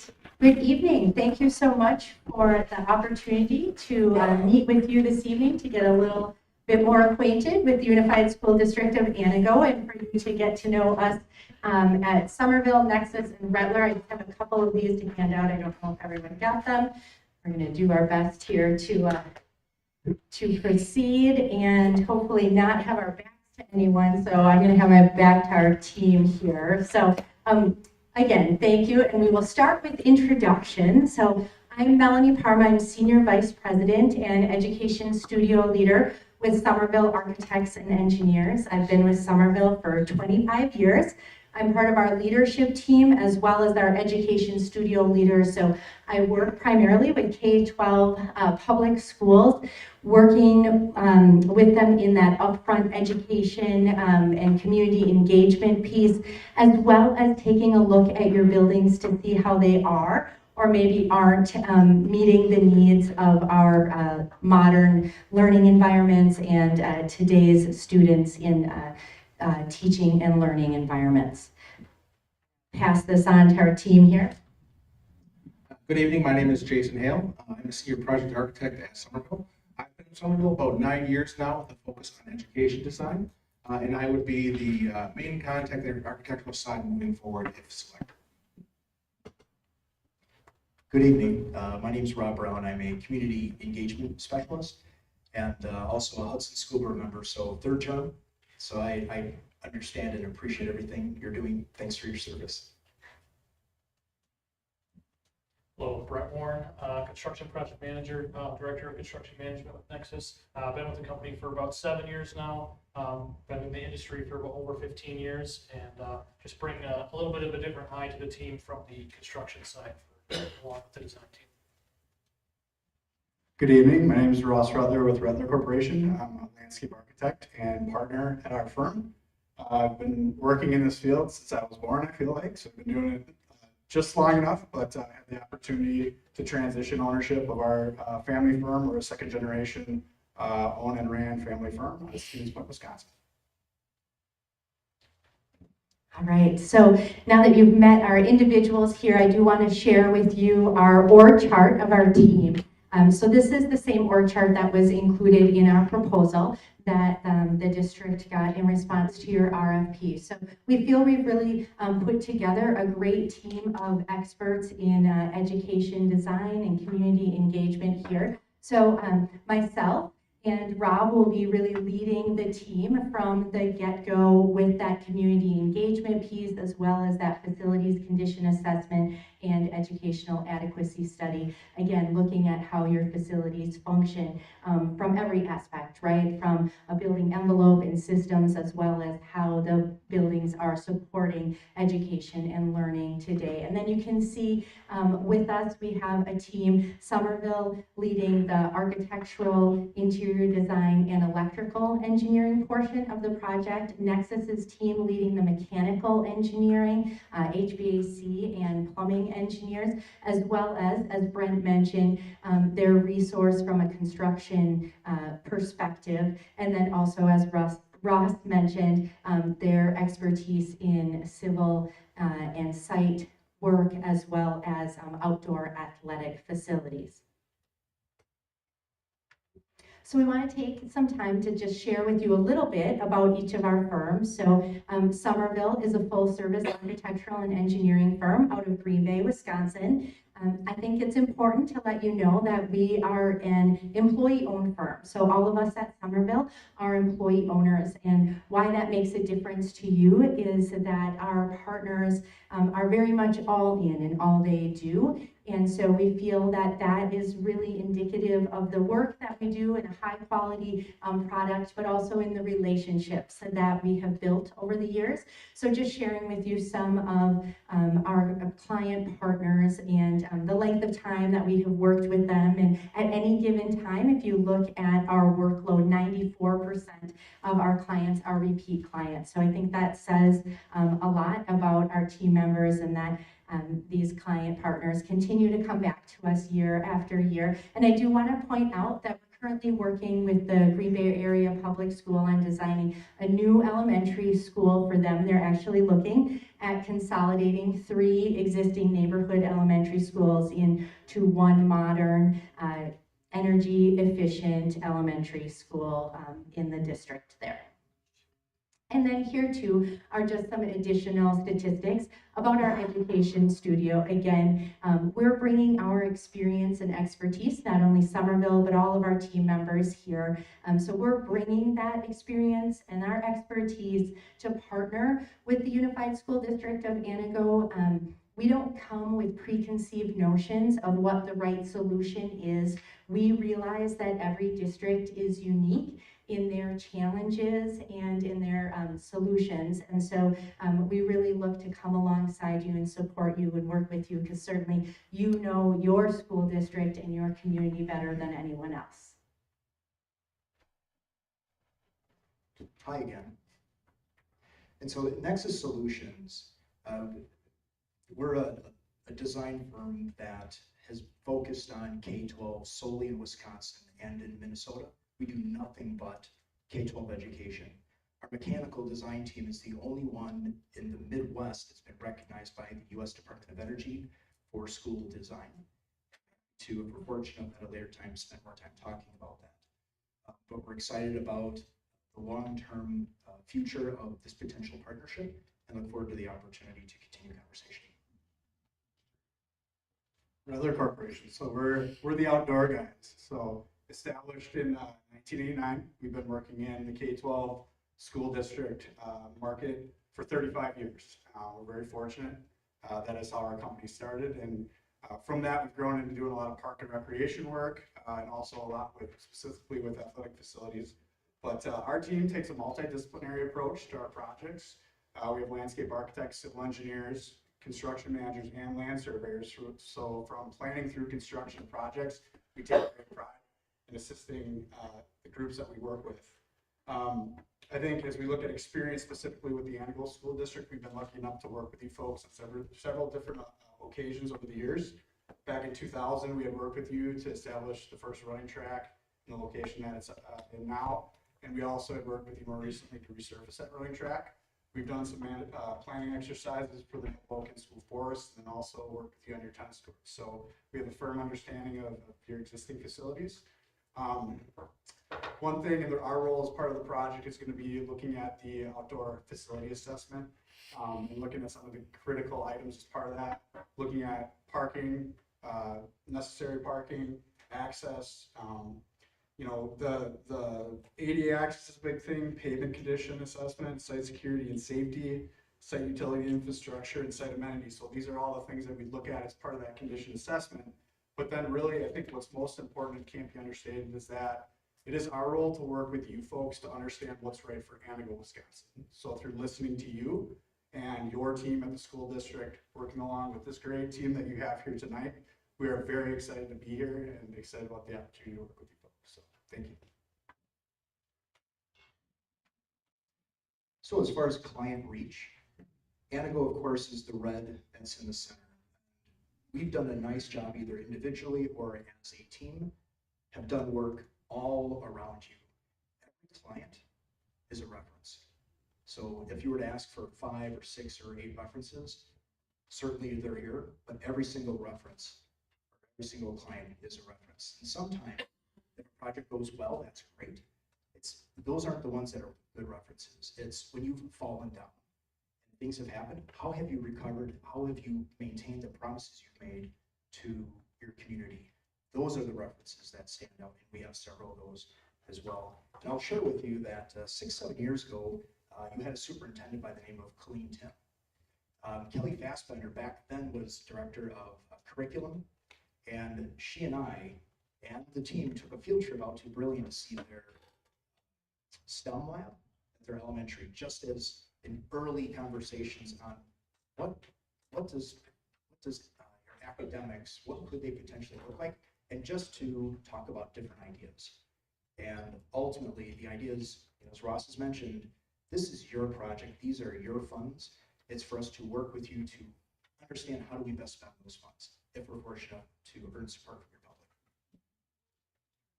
So I just want to share a couple of the current projects that we are working on in design or in construction that have recently finished up. So here we have the Ocano Falls School District. So we worked with them to successfully pass a referendum in 2022, which looked at all of their facilities district-wide. We updated safety and security at the elementary schools and the high school, as well as addressed some deferred maintenance, roofing, etc. But also provided them with a brand new middle school. So they did have to close their existing school. So we had to have the conversations around closing an existing school, but giving them this opportunity to have a new school that is operationally efficient and educationally excellent.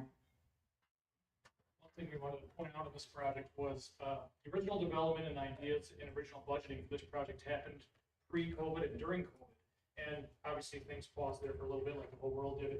After COVID, the project came back to life. And as you all know, the world changed on its ear in an instant. Construction changed, pricing changed dramatically in an instant. Really impressive part about this project is we rebudgeted it, converted the design a little bit to fit with those new budgets, rebudgeted it again after COVID. We got through COVID and we came now into this current inflation that we're in now. The last year and a half, inflation has been crazy in construction. Rebudgeted the project again, tweaked the design again, and this project is currently under construction and was bid this past fall and came in 1% under budget. So the testament to this team here is just being flexible and still meeting the owner's needs, but still being cognizant of the dollars. And it was really amazing when it just came in 1% just off under budget. And one of the items here, well, just talking about Brent as a team member for a second, your RFQ asked for complete construction administration. The reason Brent is here tonight is not as a construction manager, but as someone that will represent the district from a design standpoint. Someone who has a construction manager background that will look not only at the design from a lines perspective and how it looks on paper, but the constructability standpoint. Does the construction, the design make sense? And we're the only team you will talk to tonight that has an actual construction manager on the design team to work with whomever you pick as a construction manager. Referendum. Not every time do referenda pass the first time. This took 2 swings. I pride myself, as does our organization and our team, on how do we work with our community to best understand what we'll have support for early on. In this particular instance, we missed the mark. We went back and surveyed the public. We worked with their task force. We worked with their Lions Club and their Rotary, other booster clubs, trying to understand why did this not work. We modified based on the feedback we got, and it passed. How much was changed? Do you recall? I think that there was some scope that changed there was a focus then on the new middle school. I think the first time there was additional scope in the existing elementaries and high school, so that got pared back to some necessities and then focus on the middle school. All right, so just up the road is the Wausau School District, and all the members of the team up here today have had the opportunity to work on various projects throughout the district as part of their most recent referendum, which did pass in 2022 for approximately $120 million. That referendum included work. This rendering you see here is actually a new environmental learning center at their school forest, but it also included work at all the other 18 facilities throughout their district, whether it was modernization, remodeling, or additions, to really help their schools have modern learning environments as well. I think one of the big things too that came along with that project was redevelopment of a lot of their athletic facilities. And when you talk about the dynamics of school district, equity comes into play. So it was really trying to serve both Wausau East and Wausau West from an equitable standpoint. So we actually did upgrades to retrofit synthetic turf into their varsity baseball and varsity softball fields, and are updating the multi-use fields inside the tracks right now with retrofit synthetic turf as well. So. Then right down the road from there is the DC Everett School District. And this district, Somerville has actually the honor of working with over the past 52 years on 50 separate school projects over those years. And most recently working with the team here tonight on the 2018 referendum for just under $60 million. For this work, it was 8 schools in their district. And again, looking at modernization, remodeling, and additions throughout the district. And in fact, the high school image you see here on the screen is a Somerville addition to an original Somerville High School that you see in the upper left prior to the addition being added on. So it's always a unique opportunity to go back and work on a project that previous Somerville staff have worked on in the past. And another interesting part about this project was this massive, beautiful, amazing field house that Somerville put together. We were a team with them. It's part of some of the work at Greenhead, but what was really interesting as part of the construction of these projects was how a new tennis facility was integrated directly adjacent to the Greenhead Turner addition. And it was really interesting with a lot of different people involved, how well it came together with Somerville and Rutler to deliver a beautiful new tennis complex while this was under construction right next door. So very excited about it. And as far as DC Everest, their referendum, very similar to what you heard with O'Connell Falls, the focus was task force working with community groups. The interesting thing about DC Everest is that they have a Hmong population. They also have a larger Hispanic population that we were able to reach into that group as well. And ultimately their referendum, which was the slide before, passed at 71%. I'll stay there. I'll stay at the Greenhead. You want this? Just a couple more notes on this project. So this was completed after the main referendum work. So this was a $35 million project that we worked on with that district to create the Greenhead Turner Community Center. And really the focus throughout the design process was balancing the needs of the district with the needs of those community groups that would use it alongside them. So just having those conversations to make sure that we were accounting for everybody's needs in the facility. Ended up housing a full-size indoor soccer field, walking tracks, sports simulators, different event centers. So a lot of different uses from a lot of different groups in the community that came together here. In the end, it's about 135,000 square feet, and I believe 65 foot clear at the center. So quite an impressive facility. How much was public funds versus fundraising? It's all private funding. Yeah, so this was a more of a capital campaign. Yes.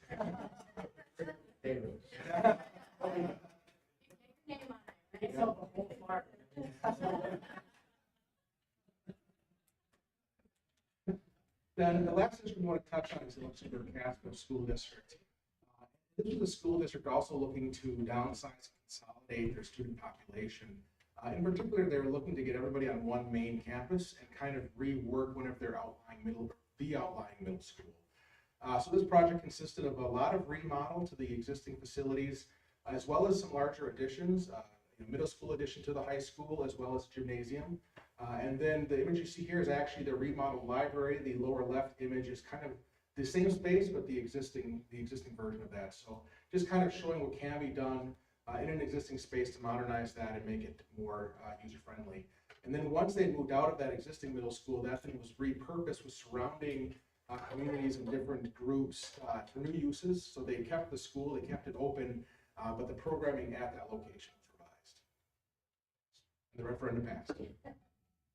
Another part of this project with the team's skill set was the phasing and looking at constructability during phasing of the project. The way a project is built, not just the way a project is designed, but the way a project is built can also save the client money.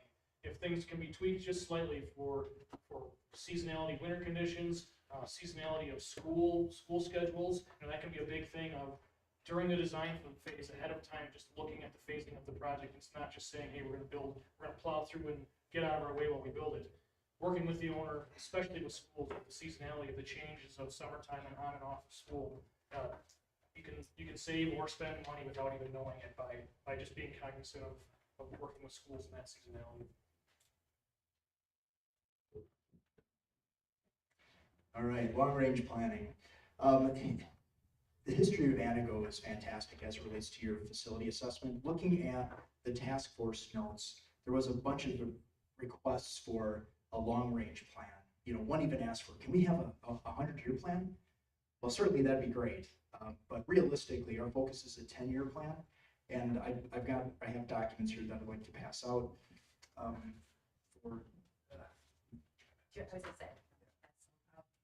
And so the top four are from a school district by the name of Cameron. The one on the bottom is for O'Connell Falls. And why is this relevant? Because when we talk about a typical process, they'll study your facility, they'll do something called a master plan, and then they'll look for you to go to referendum.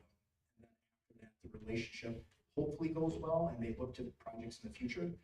With this group, our intent would be to create a 10-year plan with this district. So it's not intended to be a one and done. It's, let's talk about what looks like, go through the 10-year plan, identify priorities, and then in the first year or two, determine how would you like to proceed. But at the same time, we're talking about what would you like to do in years 4 and 5 and 8, because your community will not necessarily fund everything all at once. But if we start the communication early, and we say, as a for instance, we're going to referendum in year 1, at the same time, we can tell them that if we're successful here, we will still have needs. And during referendum 1, we'll tell them that we're going back potentially, if this group, the board, and the administration think that's the plan you want, go back in year 5 or 6. And again, this is your project, we'll do whatever you want. My point, having that communication starting today and having that communication consistent over the next 10 years with your public earns trust. If the only time you're talking with your public is when you want money, the chances of passage, not good. You'll see the community engagement line on the bottom. And the reason that spans from day 1 through the very end, frankly, is because community engagement isn't just well, let's do it for a couple days and talk to a task force. It's how do we, on an ongoing basis, continue to talk to your public and keep them in the loop. And you'll see in a moment here as we talk more about that process, we'll get into some depth. Okay. Another point worth noting, CESA purchasing, we are the only ones that are approved by CESA purchasing as a partner. And so if you were to contact CESA purchasing looking for facility audit, long-term planning, we are the ones that they recommend. So just as an FYI. Oh, all right. And so if you don't mind, in these books, if you could turn to the blue tab and back. And so basically the blue tab and back, you'll see 2 columns on the left. And it talks essentially about today, and it talks about phase 2. And what we do is work together and identify what are those projects over time in that 10-year plan. And then together determine what would you like to accomplish today, and what do you want to accomplish tomorrow. In these books, what you see, phase 1, phase 2. Phase 1, the school district went to referendum in April of last year. We told them, or rather we told the public as we went through this referendum process, that if you support this, we're going to go back in November of 24. And here's the reasons why. And so the first referendum passed at 58%. And we're continuing with all this extra time, continuing to engage the public on the November 24 election. Why? Because the more we communicate and get everybody to understand what the needs are, the more likely it is to support. We cannot consider this a one and done. The school district's needs are ongoing. We need to make sure that we continue our conversation. And so with this particular slide, when we work together on cash flows and understanding tax impact, we will work in that phase 1, check stuff in and check stuff out. We will have surveyed your community, every residential mailbox. We'll get a survey.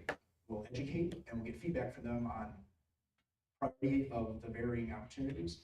Also the tax tolerance. How much will your public, how much are they willing to support?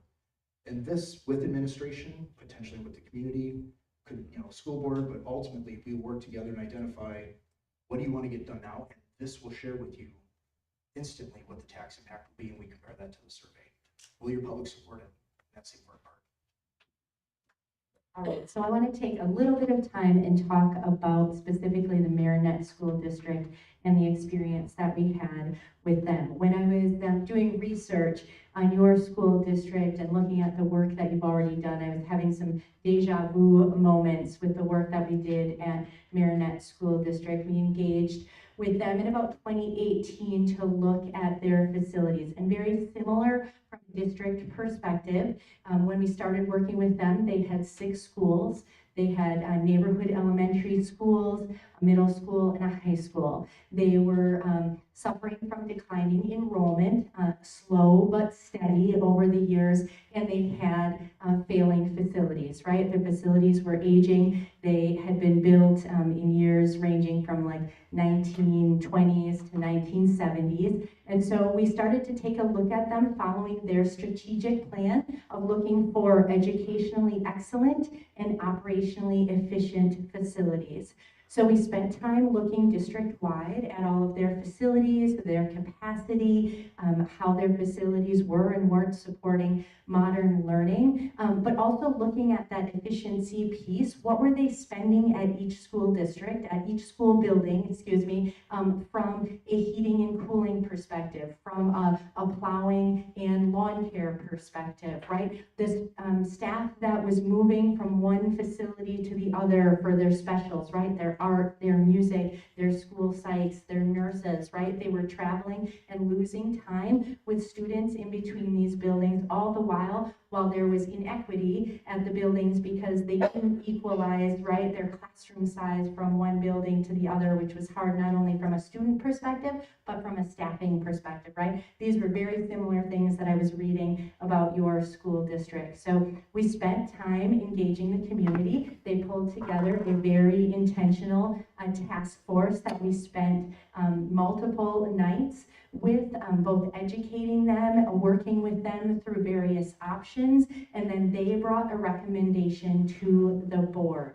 We then took that recommendation out to the larger community from a listening, community listening sessions perspective.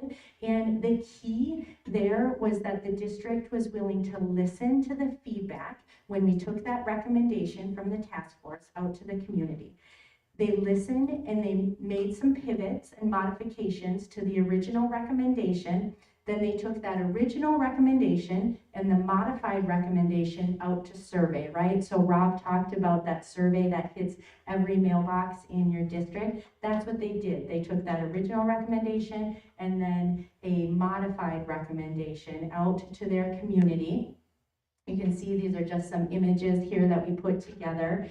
We had a successful referendum because the district listened to the community, not only at that point where they were asking for feedback in the community listening sessions, but then also when they got those survey results back. So it was that modified option that was supported and ultimately through a successful referendum. Now, of course, the district didn't modify the solution to a point where they couldn't live with that recommendation, right, should the community support it. So they needed to make sure that they were working with the community in those listening sessions and that task force and through that survey to make sure that it still was an educationally excellent and operationally efficient plan. So they actually closed 2 school buildings, and then they went with large additions to 2 of the existing elementaries, and they modified their grade alignment to create learning centers instead of neighborhood schools. So they put all of their, younger students together in a primary school and then an intermediate and then their middle and high school. So you can see here was our groundbreaking and some of the images of those modern learning environments in those new additions, which we also celebrated with design awards. So that was really exciting for the school district as well. But the key to the whole process was the engagement and the listening to the community.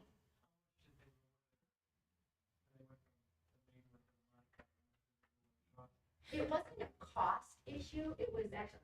It wasn't a cost change. It was really about, there were different, I'm gonna say, different options, a 5 building, a 4 building, and a 3 building solution. And just based on the grade level changes, the district went with a 4 building option. So it was really more about what was happening with the students and how they were aligning from a grade level perspective. Thanks. And so community engagement, and we want to spend a bunch of time on this, but I will also note that these reports, these are all deliverables prior to going to referendum. The amount of information we collect ahead of time is second to none. Why do we do that? Because our change order rate reflects the amount of information we discover ahead of time.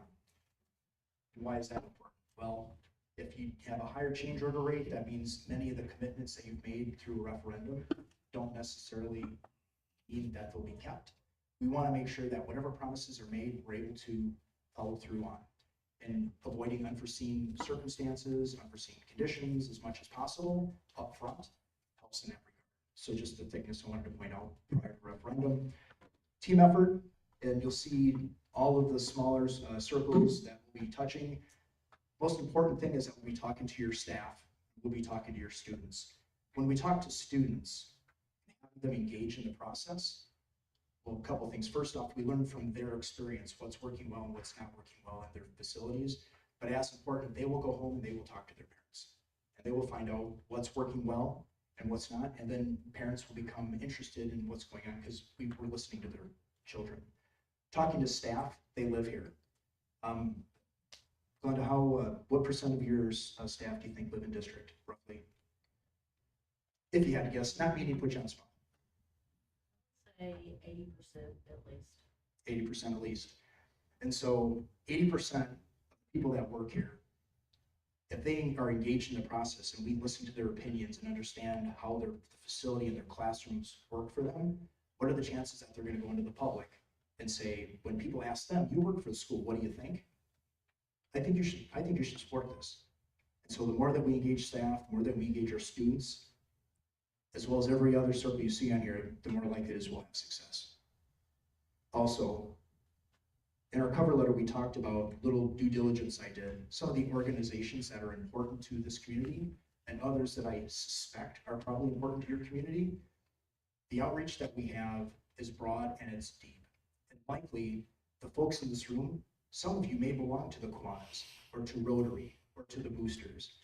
And we would leverage this task force and others that potentially aren't here tonight to make introductions and to become involved in those organizations so that we can share and then receive information from them. The more that your community is engaged, this is a common theme, the more likely it is that we'll have success.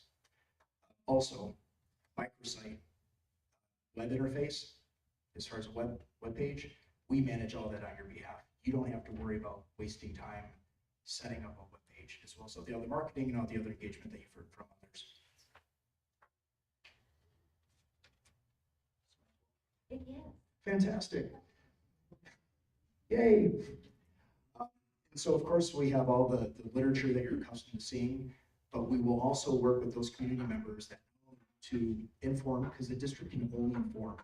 We'll also work with those community members that might want to spread the positive word on the school district, and we can on the side help them support a positive campaign. Yeah, so we just included the schedule in here as well, just because there was a question in the RFP about schedule and looking at potential referendum dates. And certainly we feel both are achievable. Just pushing out to April of 25 gives you more time in the middle from a community engagement perspective.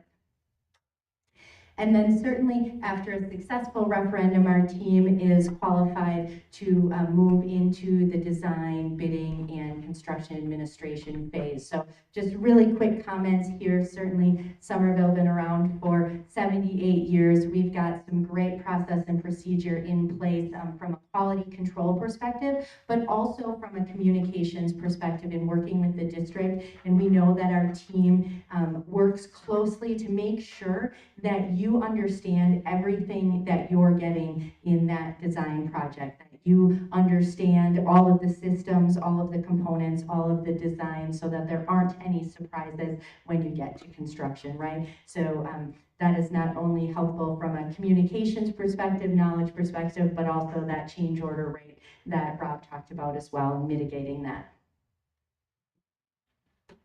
As Rob mentioned earlier, part of the reason I'm on the team is for sort of a value add of the entire life cycle of the project.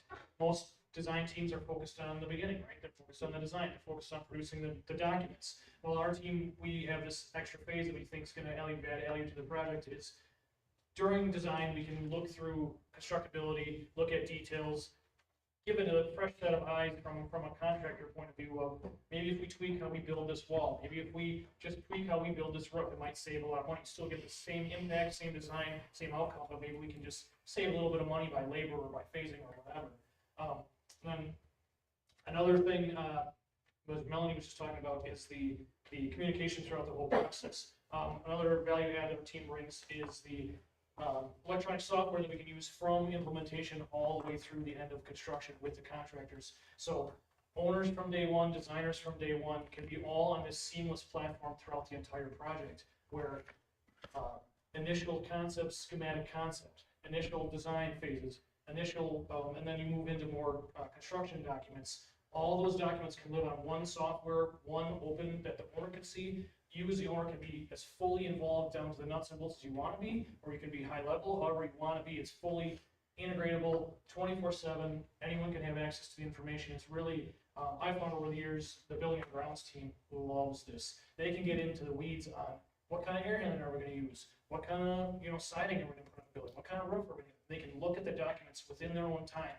Instead of just getting bombarded in one meeting every 2 weeks, they can spend their time when they have time to get on this software, look at the documents 24/7, understand what do I need to ask at the next meeting for questions. And then this same software houses all the information all the way through the entire project, end of the project, with the contractors also integrating themselves into this software. And then at the end of the project, you get an entire closeout set of documents that is seamless from the beginning design, so everyone can understand that the promises made at the beginning were delivered and met at the end, all through this one housing situation that everyone can have access to the entire time. All right, so now we'll stop talking and open it up for the Q&A portion. And if you wouldn't mind just leaving us like 1 minute as we wrap up, just to close with a slide or two as well. And I apologize if I missed you saying this.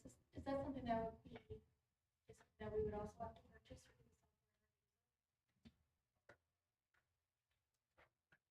It is web-based. No, I'm sorry, I misunderstood the question. No, you do not have to purchase anything. It's all web-based. You just get a log on. The team just invites people via log on. Okay. And then anyone we give the log on to can have access to it. Yeah. No one has to download software, no one has to purchase anything. No, good question. Sorry, I misunderstood you for a second, sorry.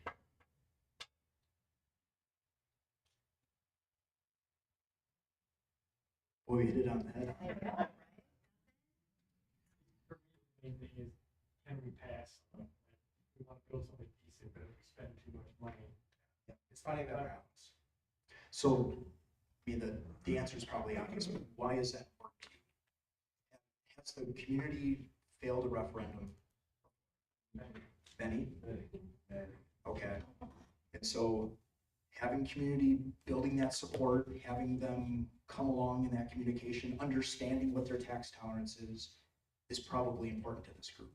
Because you don't want to go back up and bat and miss again.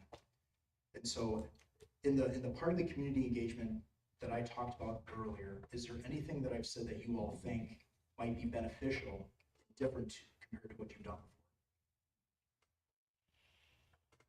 before? Pretty much everything you said. Well, thank you. I think here's my perspective. Previous referendums were always, this is what we need to do, but if you don't do it, we're gonna close those 2 schools.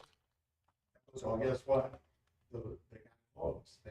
That's just the way I've seen it go. And I don't think you sell something with, this is what we're gonna do if you don't do it. It's, this is what's best for our kids, this is best for our staff. We need to make a better facility for where our kids are now. So they need to learn. Yes, thank you. That's what we want. Yes. Rob, your survey that you sent out, is that done by your team, or is that outsourced through school receptions or other firms like that? School receptions. Okay. And so, but the structure of the survey is different. Well, it's the structure of the survey that we team on. Yes. Ultimately, school perceptions delivers, but they don't deliver that same type of survey for everybody. So it'd be more granular, be more educational, and we'll get more better. So, okay. Ma'am? Mayor, I'm not a school board member, I'm just on the task force. Task force will be able to speak later. Okay.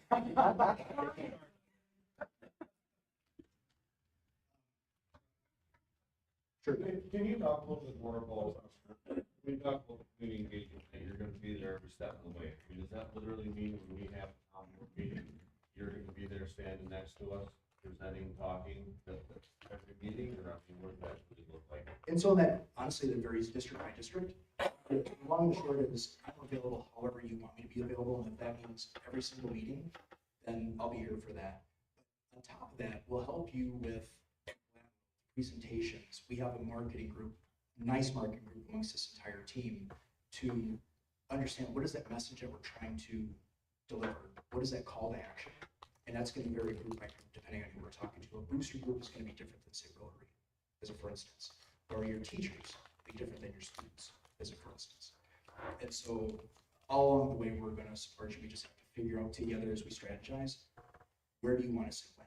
It's not just town halls. Because to be honest with you, if you've had a come tour of the facility, you might get a half dozen people. Or if you have a town hall and an auditorium, you might get a half dozen people. We have strategies through social media and a variety of other means that allow us to bring dozens, if not hundreds of people to the table without having to come back physically in the building. We would leverage those for you all.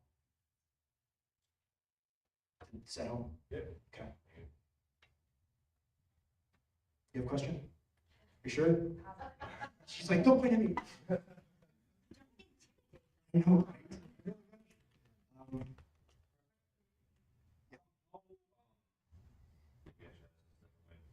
When you look at projected enrollments and populations of our community, can you just speak a little bit how you go through that process and the accuracy of those projections could be, what tools you use to do that, and then speak a little bit about the variables that can really change that dynamic of our enrollment, such as voucher schools, virtual academies, open enrollment, things like that. Yep. So I'm going to want Melanie to talk here in a second, but I'll kick that off if that's okay. Sure. And so as it relates to demographics, there's a couple of things that we need to identify as a team. You know, Somerville team, the Antigo team is, where do you know you're falling down? Could be open enrollment. If it is open enrollment, why? Is it our CT program, their technical education? Is it special education? Is it athletics? Is it how your schools are currently laid out? You know, you have 3 elementaries, you have middle school, high school. You know, little side note, I find it's interesting, this building's 30 years old and Ronnie still called it a new high school. And so it's that understanding as a team. In some districts where appropriate, we'll hire a demographer. They'll come in and we will tell them specifically, these are the things that we're looking to understand. And sometimes when it's about open enrollment, we'll go beyond your district and understand where some of those numbers are. And then come back with good education and then talk about if we make changes. We can't promise anything. But at the end of the day, if we make changes or target certain things, will this help? For instance, 4K, 3K, something that's happening more so in our school districts across the state and in, well, the state, you know, is what about birth? What are we doing in school districts where daycare is a desert? How do we help our community? You know, one of the things you guys shared in your last note to the teams presenting today was, what about community engagement and how can we best affect our community? You may say 4K, 3K at birth, those types of daycare opportunities. And if you build it, will they come? We'll help. I think you covered it all, really. No. Thanks. You're gonna build a new school that's different in the classroom. So 1960. that's a great question. Yeah, so there are a number of different things that we look at when we're designing schools today. So to name a few, right, the special education spaces in a 1960s building are not what we need to support our special education students today. When we think about mental health, nobody was thinking about mental health and the type of spaces. For example, I'll give one example. When we design spaces today, when we have a large cafeteria space, we often will put a smaller space adjacent to it that could be multi-purpose for a variety of different, meeting or educational, instructional purposes, but it's also a place where there are some students that need to get out of that loud cafeteria and be able to eat a nice, quiet, calm lunch outside of that large space, right? So when we think about having a variety of different type of spaces so we can support all types of student learning opportunities. So collaboration spaces where students can work together. I was just at a school district on Friday where it was an existing school where we took some underutilized spaces and created some grade level collaboration spaces. And I walked through the space where we had flexible furniture, we had integrated technology, and lots of writable surfaces, lots of whiteboards. And there were 2 classrooms, one grade level, 2 classrooms came together in this larger collaborative space, and they were working on a project looking at cases that went to the Supreme Court. They were sharing with us what they were doing, but every one of those whiteboards was full of text and different colored markers, and kids were, sitting on the, soft furniture, gathered around having a conversation, or at the high tops, right? It gave them an opportunity to learn in a different environment and collaborate together. Those are spaces that weren't designed in a 1960s building, and nobody was thinking about different types of furniture for students. And whether that's to give them that opportunity to collaborate or just be able to, some kids just need to be able to sit in a stool that allows them to wiggle a little and not, disturb the student next to them. So really looking at all the different types of, learning environments and the ways that we teach students today is very different. We are reaching the. Yes. All right. Yeah. Good. All right. Jason's our closer. All right, so I just wanted to touch on a very few quick items here on why we feel we're the best choice, what kind of makes us stand out from the crowd. One of them is a consistent team throughout the entire process. So the people you see here tonight would be working with you through the entire project, through construction. That is different than a lot of firms out there who will hand off at different stages. So that continuity of information and knowledge on a project really helps it come together and saves time at the end. Oh, I got it. We all have a very strong commitment to advancing education, whether that's participating in and being a part of the many state organizations for education, or even on a more smaller local scale, attending different types of educational seminars in our school districts we're working with, teaching them about architecture, engineering, construction, or even the top picture in the center there, kind of inviting students from the district to join us on the job site or during different design sessions to really see what we're doing and hopefully pique their interest in going to these fields as well. And then just leaders in education and design with a proven history, a proven and successful history. And the quote up here from Jason Jablonski from DC Everest, Somerville Architects stands out as a firm that not only values excellence in architectural design, but also places a strong emphasis on making a positive impact in the field of education.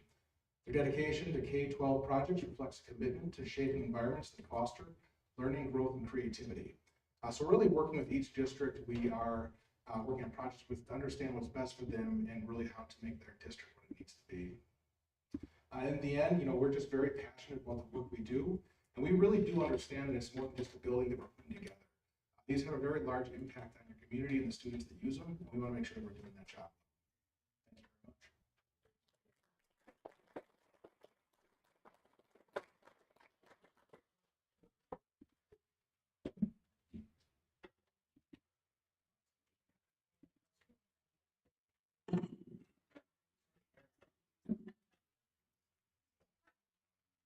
Thank you very much. Thank you.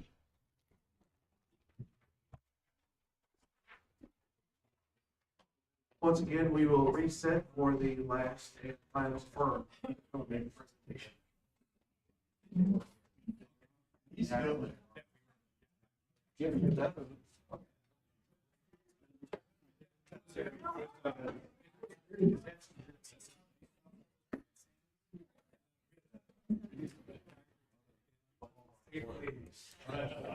I don't like it. No,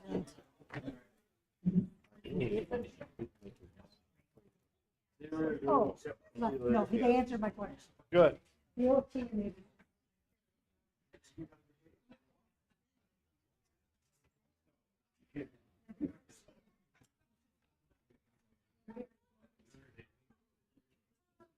I think so. Yeah.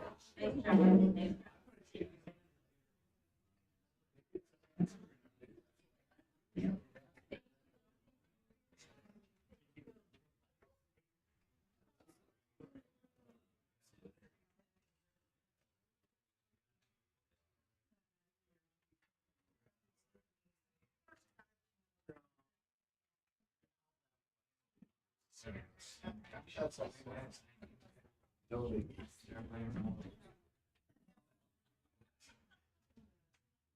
It's hard to sit down here. You know, you could run laps, you know. Up and down stairs. Let's go.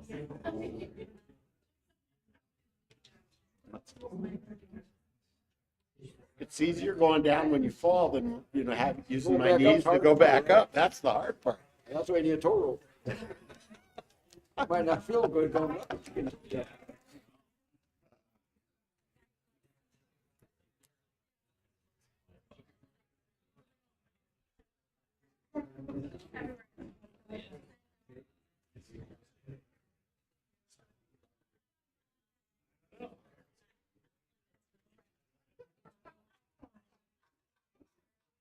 She answered the question.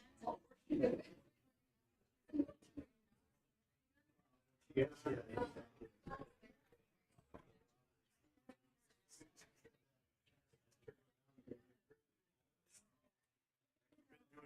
Wobbling for years.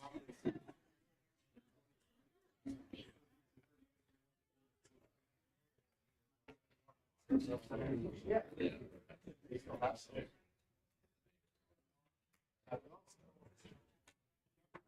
Okay. Take one to my chair. Straight in. Just take. You have anything like a on here? It was for me, but I've been drinking coffee all night.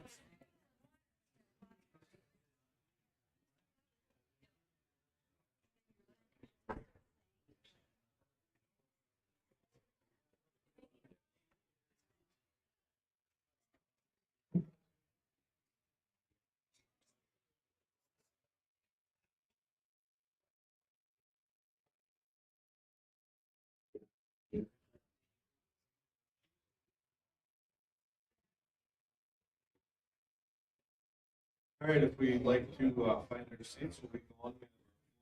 Firm that's going to present. So, just a minute to find your seat, and then we'll be going.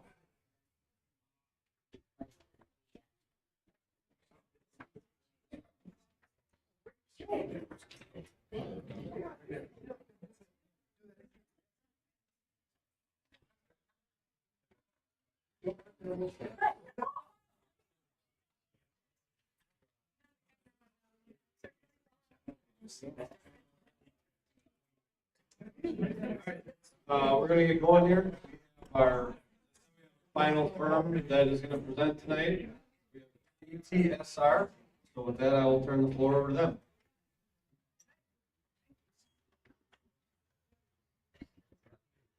Hi. First of all, thank you very much for inviting us to present to you tonight. I think it would be a great match for Antigo for your pre and post-referendum work. So I'm Pete Lacey. I'm one of the partners at ATSR. And I'm Jeremy Scheller, and I oversee marketing and communications. Sorry. Maybe a show of hands who's excited for their fourth interview tonight.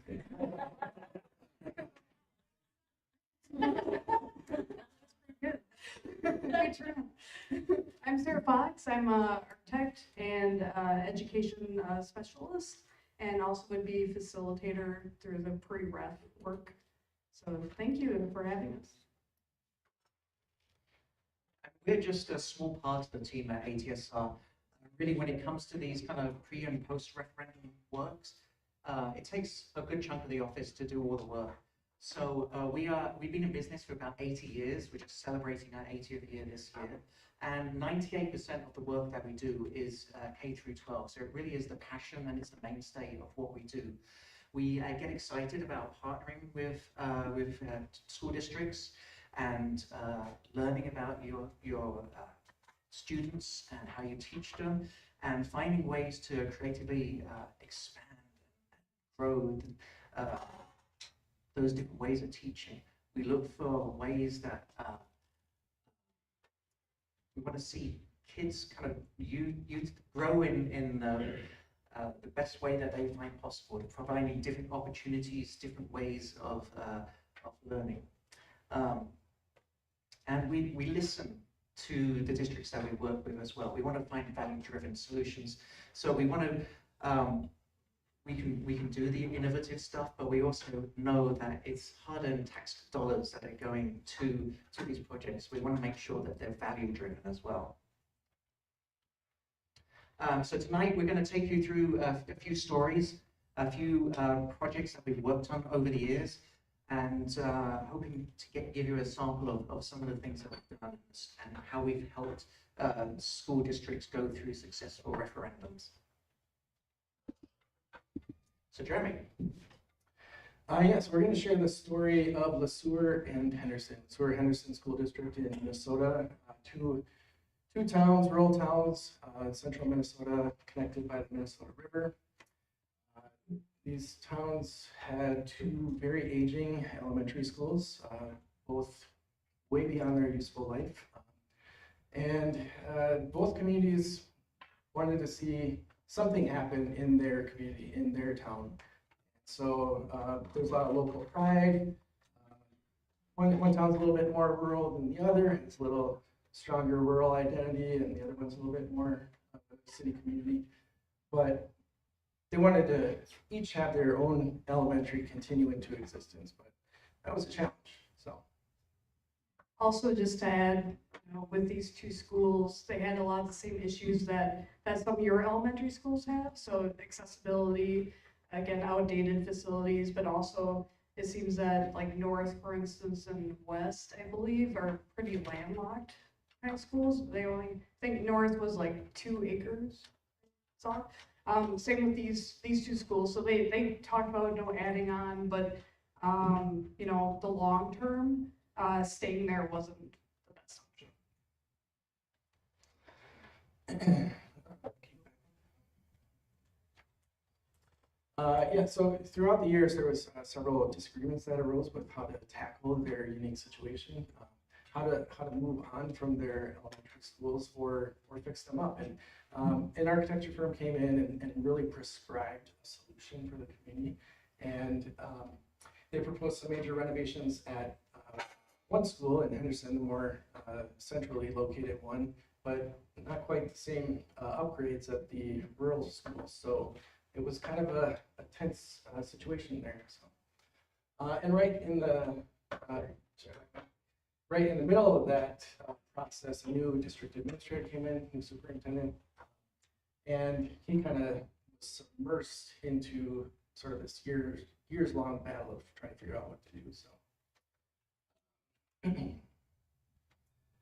they had a community survey that he initiated a few months before the election, and it showed that there was only 46% of voters in favor of the plan that was put forward. And yet, they still went ahead with the election anyway. So, next slide. Voters rejected it flat out. It was a pretty overwhelming response. It really was a solution that only provided a patchwork solution to their bigger or overarching problems. So, the solution kind of left one community untouched, and it really wasn't equitable for that community. So the superintendent then went looking for a new architect, and we met Jim Wagner at what is known as MSBA in Minnesota, which is kind of like the Wisconsin State Convention that you had here last week. And just got talking with Dave, one of our team members, and we started talking about what the future could look like so that everyone benefited from a new plan. The sensible solution was obviously a community task force driven solution, which you guys are already miles ahead on. But, really getting the community involved in putting forward a new solution that benefited everyone. So they came up with a new elementary school that provided all the efficiencies of combining a school with operating expenses that were consolidated. And but what was really the selling point for the community is that all students had access now to an improved learning environment, a future-ready classroom. It was no longer a piecemeal approach, and we took that package and went on the road, went to community events, had open houses everywhere, shared the stark difference between the previous solution and the new solution. And looking forward, the referendum passed with a $39.9 million new elementary school. And for one city, it meant losing their local elementary. And that was a big hit, but everyone felt satisfied with the solution where all students benefit. And so there's some of that really reflects what the situation is here. So. And after the election, there was a new steering committee formed that talked about design. Yeah, so the new steering committee, they went through the task force process right during the pre-run. So the new steering committee had a lot of the same members involved, but also they brought in other community members, teachers, staff from both schools, and it was really important to them to maintain and kind of integrate the culture of each school into the new school. So that we spent a lot of time on how to do that. Is it through graphics? Is it what kind of cultural elements can be integrated? Because the two communities were very different. The important thing here by combining, and same with you, if you do close three schools, right?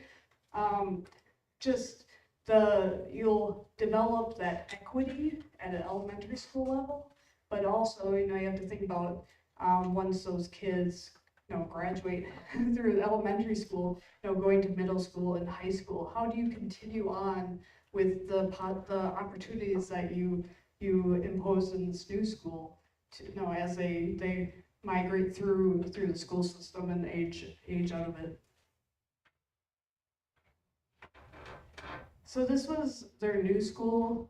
This is a district that was, or is, because it's still under construction. They're pretty conservative, so they didn't want something that looked like a lot of money was put into this and wasted money. They wanted to look like every dollar was spent wisely. So it's a pretty traditional exterior. But what they did here is they combined early childhood, the K through 5, and the district office all into the same building. And they had the benefit of having acreage on their high school, middle school site. So they built this building on the same campus as the high school, middle school, which, they had that opportunity to do that, which is beneficial if you can. This it's a brick and mortar school, but one thing that they did unique here is, let's see if pointer works, maybe.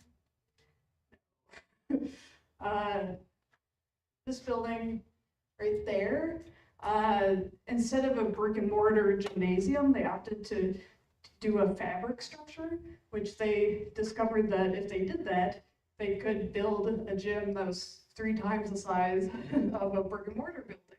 So they had a 3-station gymnasium as opposed to a 1-station, which is pretty typical in elementary school. So they are now going to be able to use this for high school, middle school if they want to, and also to rent the space out for community groups. So it opens up a lot of opportunities for them. It's heated, yeah, it's insulated, it's like a double skin system.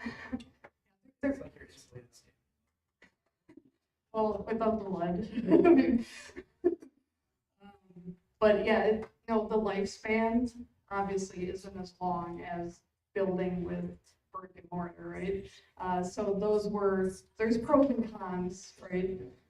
They wanted that space for the community, so I'm just gonna show you some of the aspects. Won't spend too much time on it, but no, they needed security, right? So this is just an image of their elementary school entrance, which had the secure entrance, secure reception, that first layer of security.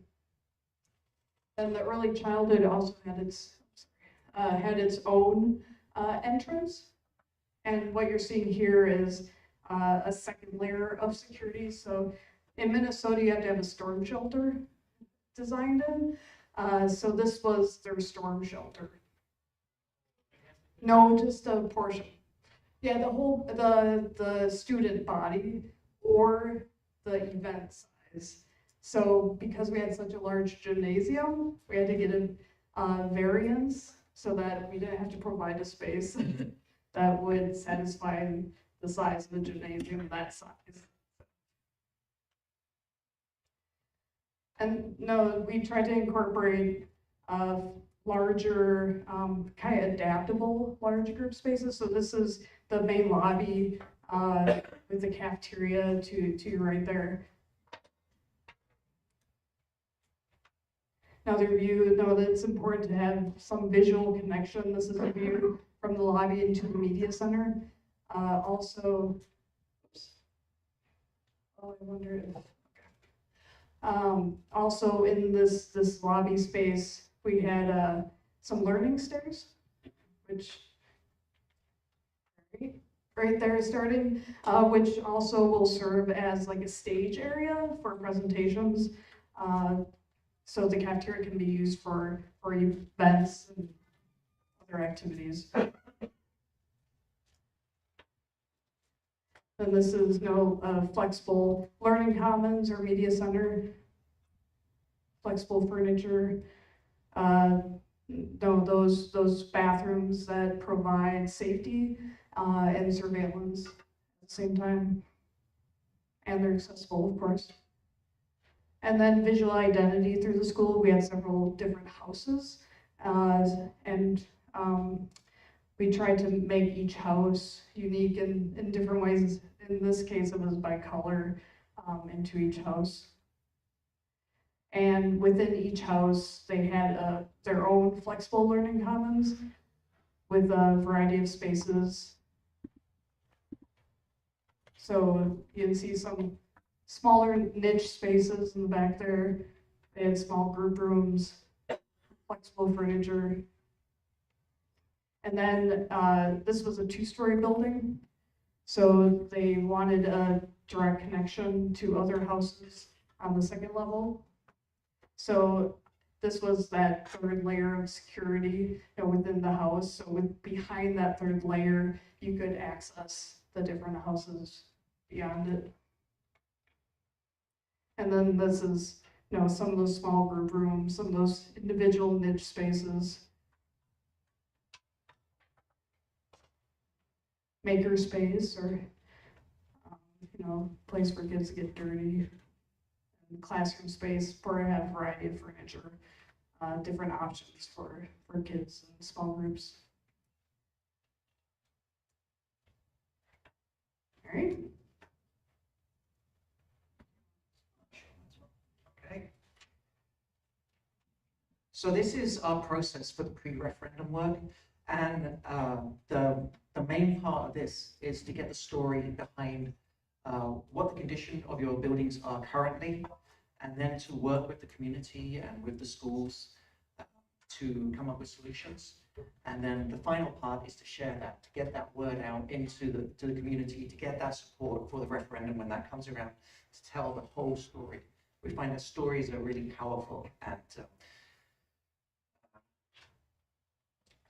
So to start with, we have a team that will come down, electrical, mechanical engineers, interior designers, landscape architects, all come down to take a look at what the facilities and make an assessment of what the physical condition of those buildings are, and put a cost of what it would be to set that right. And whilst that's going on, we also have another team who comes in and interviews the teachers, the principals, to understand how the buildings are being used, what's working well, what can be improved. And with that, we come up with a number of different graphics. So this is a site analysis, taking the overall site, seeing how that works, what's strong. You can see we kind of have a traffic light signal on the left-hand side to see which areas are strong, which could be improved, and which ones are working well.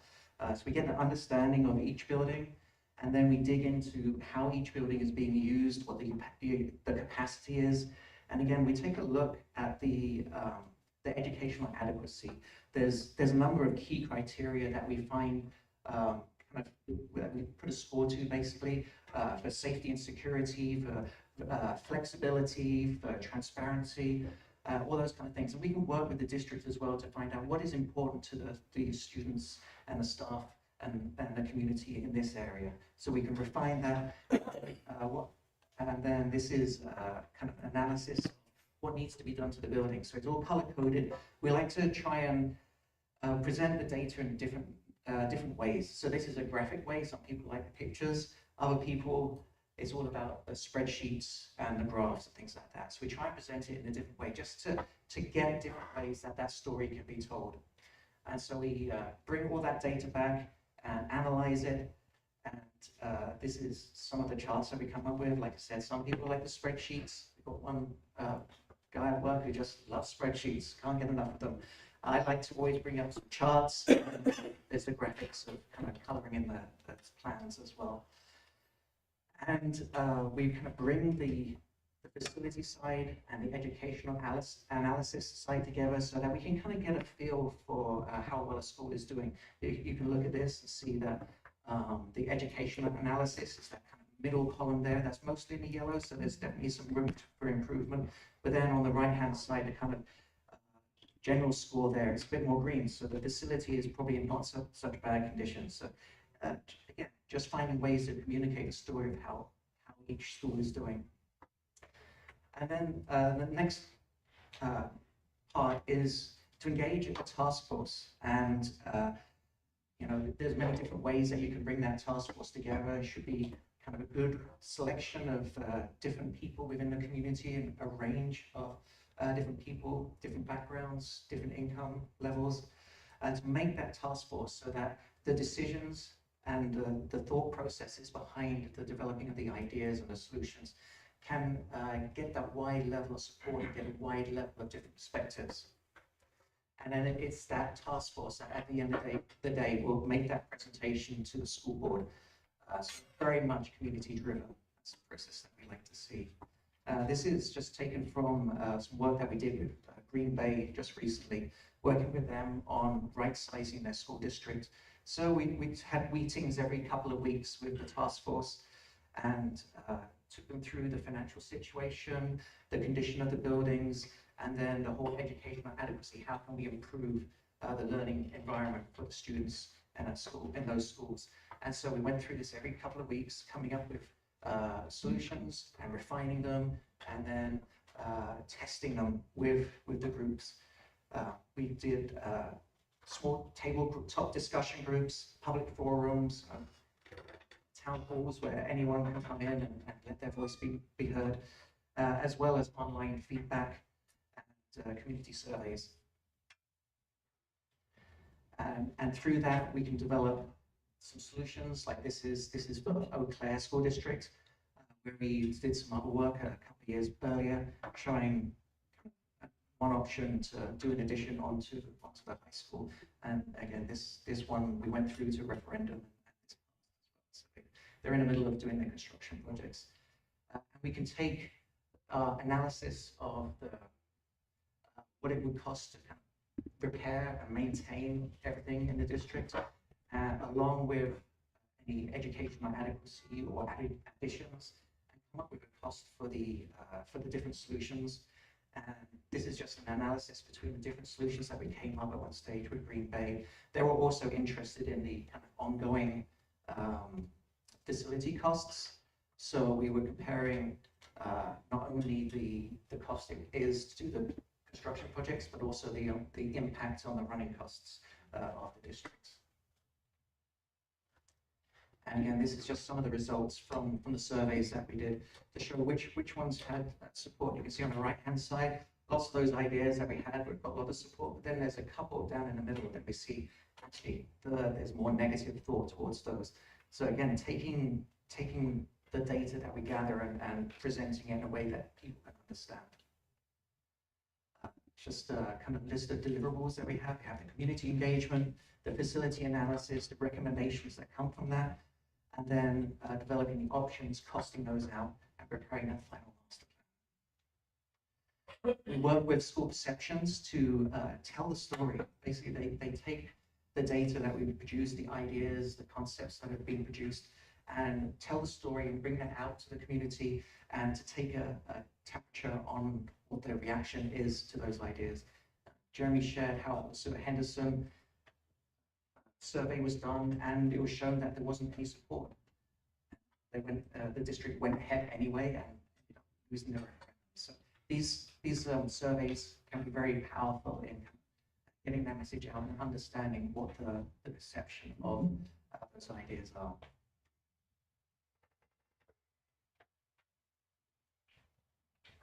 Yeah, and it's always better to win the referendum the first time. Sometimes it takes a couple times, but it's just a reality. But for us, we partner with a communications firm.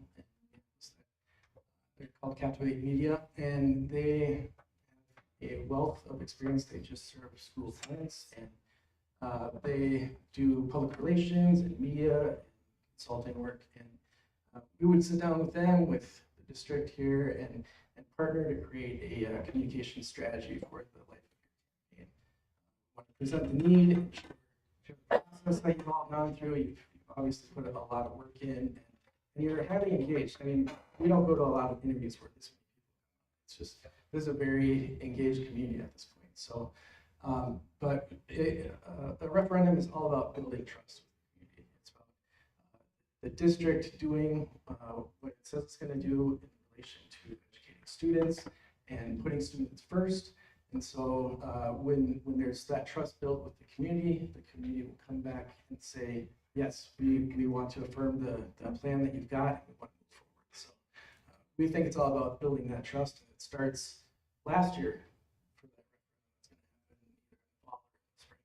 It starts, it's an ongoing process. And we feel like you've got to develop that message over time. But at the time when the plan is all put together and the board votes on it forward, we're going to sit down and develop those key messages with your campaign.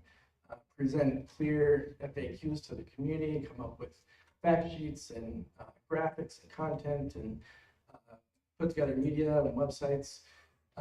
We'd sit down, and this is just kind of a sample timeline that we do with different clients and districts, but come up with an idea of when we're going to plan out all those different steps of the campaign, put our markers down on the calendar, get everybody's heads together ahead of time. We plan out for a district we just worked with every single Facebook and Instagram post for 3 months, and we put together content, graphics, and all that kind of stuff. So we just keep the process moving forward where you're comfortable with your own communications internally. We just want to balance that out with whatever way that we can provide a solution for you. So we have those services in-house. I've been doing websites and design work for large nonprofits for the last 20 years, and I do a lot of this work for the firm, but we also hire some of it out to our key consultants. So just some examples, a website or a video that we worked with, and different fact sheets, boards for community meetings. But in the end, the best advocates for any referendum is you. It's the people who are engaged, who believe in the project, who can get back out into the community. People influence people to change their vote from a maybe to a yes. Or, there's going to be those no votes. They're just there. They're never going to vote for a tax increase. That's a reality. And those aren't the people that we want to focus on. We want to focus on the people who are already in your camp and the people in the middle, because there's a couple of votes there in the middle that they're on the edge, but they just need somebody who's a friend, who is a trusted partner, who will go out there and say, yeah, we believe this is a great idea too. So building that yes team that's going to be an advocate for your community is extremely important. And we also try to think about like a persona, like who is the trusted voice in your community. For a district we just worked with, it's a 55-year-old farmer is the guy who everybody looks to in our community at the diner. He's got something to say, and when people listen to him, they believe him. And so we try to imagine who that person is in your community with, your feedback, and then we sort of target our communications in that way. So, in one situation it was doing a voiceover for a video, which we found the right person who sounded like the voice. So, and then I guess we'll talk about our community collaboration efforts with some districts here. So. Yeah, we've been fortunate enough to work with several school districts who have had partners. So we're going to share a few of those with you right now. It's key to bring those people, those partnerships to the table as early in the design process as possible, so that they can help guide all the decisions and come to an arrangement as to who's paying for what their building operational situation might be. So this is Maple Grove Osseo Community Gym. This was a school district working with the city, as well as the Maple Grove Osseo Basketball Association. So they all had their input into this. The city was providing some money, and so was the Basketball Association. And as they were working through the process, you could see how the different organizations had different emphases. Like the city wanted to make sure that the locker rooms were adequate and up to standard and that kind of thing, had all the kind of accessories that they needed. The Basketball Association was very much interested in making sure there was a good flow, that the courts could be used well, and there was good flow kind of in and out. And so there was working through all those different things. The Basketball Association was also very concerned about the graphics and how it looked like. So there was a real collaboration between those three entities as we went through with that. And in this particular example, the gyms were just used during the school day by the school. And then as soon as school finished, then it went over to the community use. And there's other models as well. And this is Wyoming Fremont school. So this is a little different. There wasn't really a partnership, but they wanted to design their gymnasium and fitness center to be open to the community. So, though you can design to make it simple, the only thing here was that it had a separate entrance and controlled entry, so that community members could come in and pay for memberships if they want to. So instead of partnership, they were just given the opportunity to make it open to the community. And then this is sorry, my voice is completely dry at this point. Appreciate you all rolling with me. Austin McPhail Center for Music in Austin, Minnesota, home of SPAM. We'll stop at the museum when we're down there. So. But they had a very unique partnership where the Hormel Foundation was going to fund some music-related arts education. So they found a partner in the McPhail Center for Music and added an addition onto the high school. And they created they created a space that had multiple secure entrances. So during the daytime, there was basically, I'm in that picture, sorry.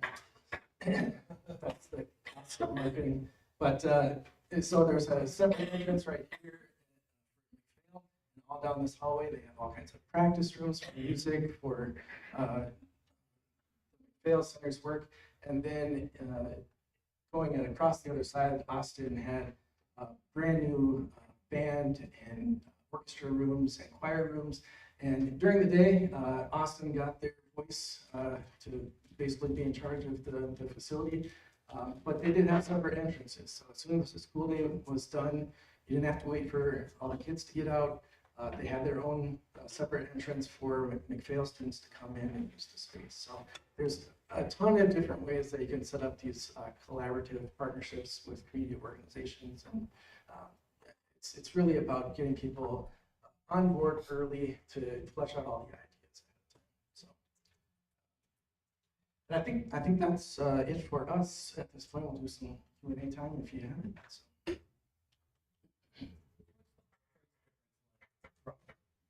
Make it look really cool, and make it look very. Well, you can make it look cool with paint. So it can happen. Millions of dollars. Well, the board thing is having priorities, right? So you pick what to make, incredible and awesome, and then maybe you take some other, portions of the building and make it similar, so it'd be a lower cost per square foot. You put your money, if it's about image, you put it at the main entrance, you put it in the common space, right? And then maybe you use less, some lower cost finishes and some other areas to make up for that cost. Yes, it's being selective in that. And then also it's goes into thinking about the whole cost cycle. Like it might be cheaper to do paint on chipboard walls for your corridor walls, but they're going to get beat up pretty quickly. So in situations like that, it might be worth making the extra expense of building block walls, that kind of thing. So it's like Sarah said, finding your priorities and being selective. Choose those higher end materials if you want. What's the process for helping the district do that? Is that like hard for me? Yeah, well, so, really taking it through the whole process. So understanding your priorities from the start, and even through our facility analysis, understanding those priorities, talking to your maintenance staff, talking to your executive staff, understanding, do you want tile on the walls, to protect them from damage, in the hallways, for instance. So we will make cost estimates for all these different things that are a priority to you. And then there's also some of those things that maybe are out of your cost range, your capabilities. And we try to build in those like design alternates as it's almost like a la carte. So you have a base bid that is something that, it's a good building. Maybe it doesn't have folding partitions, or it doesn't have skylights, or maybe it doesn't have wood beams or something, whatever you take value as a district. And then we do them as ad alternates. And if bids come in awesome, we want you to be able to take as many of those alternates as you can. Like LeSueur Henderson, for example, that's how we approached that school, and they were able to accept every alternate that they had because the base bid came in at a value that we tried to design, but what do we say, like 10%? 10% below, what you can afford. And then we build in alternates for 10% over. And, you're at the will of bid day. But hopefully you can add in those things and get those things that you could live without, but you won't necessarily have to. Yeah, and throughout the whole process, we would be doing cost estimates throughout, at the different stages. It starts off more kind of rough, the cost estimates, but as you go into the detail, then we can make those cost comparisons between the different materials and things like that, present them to the district to help make informed decisions. Talk about what makes the classroom different today than from 1960. We always like to talk about typewriters. Because you've got the QWERTY keyboard, um, QWERTY, all that kind of stuff. And really, that's not a very good layout for a keyboard because your fingers, the keys that you're using most often are in the wrong place. And the reason why the keyboard was laid out like that was so that the levers in the old-fashioned typewriters wouldn't clash against each other. And so you can compare that to how traditional classrooms are just, you see them laid out with the desks and the chairs kind of in rows. And that's just not how education takes place nowadays. Nowadays, it's, you know, those times you had the teacher at the front with a chalkboard or whatever, and everyone was facing the teacher, and they were just parroting information. They weren't really kind of engaging with it, taking it in. Nowadays, it's all about participation, it's all about group work, it's about being able to move your classroom around into different configurations. Sometimes, yeah, you might be working individually. Other times you might be working in a small group with a teacher kind of gathering around. Other times it might be the whole classroom doing a large group activity, kind of clearing the tables out, maybe doing an experiment in the middle of the classroom, that kind of thing. And so the flexibility, option to open up classrooms is often quite popular as well. So you can go from a single class being taught to team teaching, that kind of thing. Yeah, just to add to that, you know, designing for the future, you want to design school that's going to last, right? That can adapt, it's flexible. What they say these days, right, is that the student for the future, it's about being a critical thinker, being a problem solver. It's not about learning math necessarily. It's not about English, you know, social studies, because they have access to all that information now. You know, it's about becoming personally a critical thinker so that they can go out and create jobs that we don't know about yet, right? So how do you design a school for that? Like Peter said, you know, it's about creating flexibility.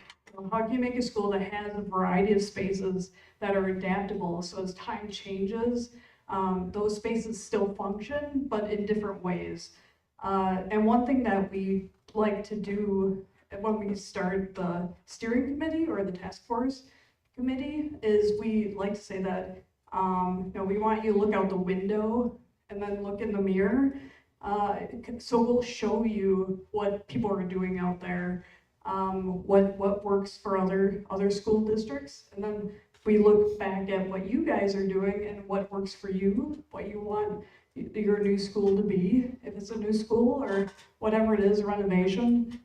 So it's important to set up that understanding of what a student for Antigo is and how you define that student and what kind of spaces will satisfy and utilize, you know, to make that student as the best student they can be, and really design in that equity that you will achieve with a new school if that's the route you take. You know, you never know what the path you go down with the task force. So.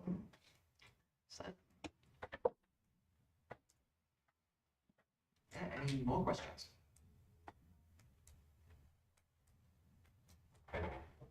That's it. We got just a minute or two left. Do you have anything left to say? Otherwise, no. Just an observation that both Sarah and I and Jeremy, we were getting passionate talking about the opportunities for students. So I think that's reflective of who we are as a company. That's what excites us, is to create spaces that are engaging, that students can find their home in, where they can learn in, and that teachers can enjoy teaching it. And just to add, you know, ATS&R is an interdisciplinary firm, so everyone is designing for students. Mechanical engineers are designed for students, electrical engineers, commissioning, you know, every group that we have within our firm is there making the best building that we can, you know, for students on their daily lives, improving their daily lives. So. Thank you. Really appreciate your time.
The process.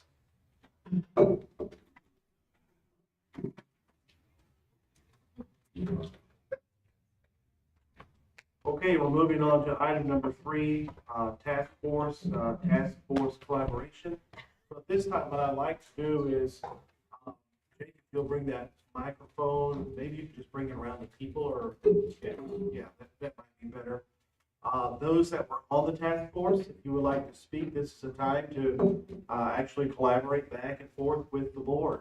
For those that were on the task force and then those that are coming on this next task force. So who wants to be the icebreaker for the task force? Very great. Oh, I can say it here. We all know what you look like. Boy, that was a great presentation. In my previous life, I was those guys over there trying to sell you a project.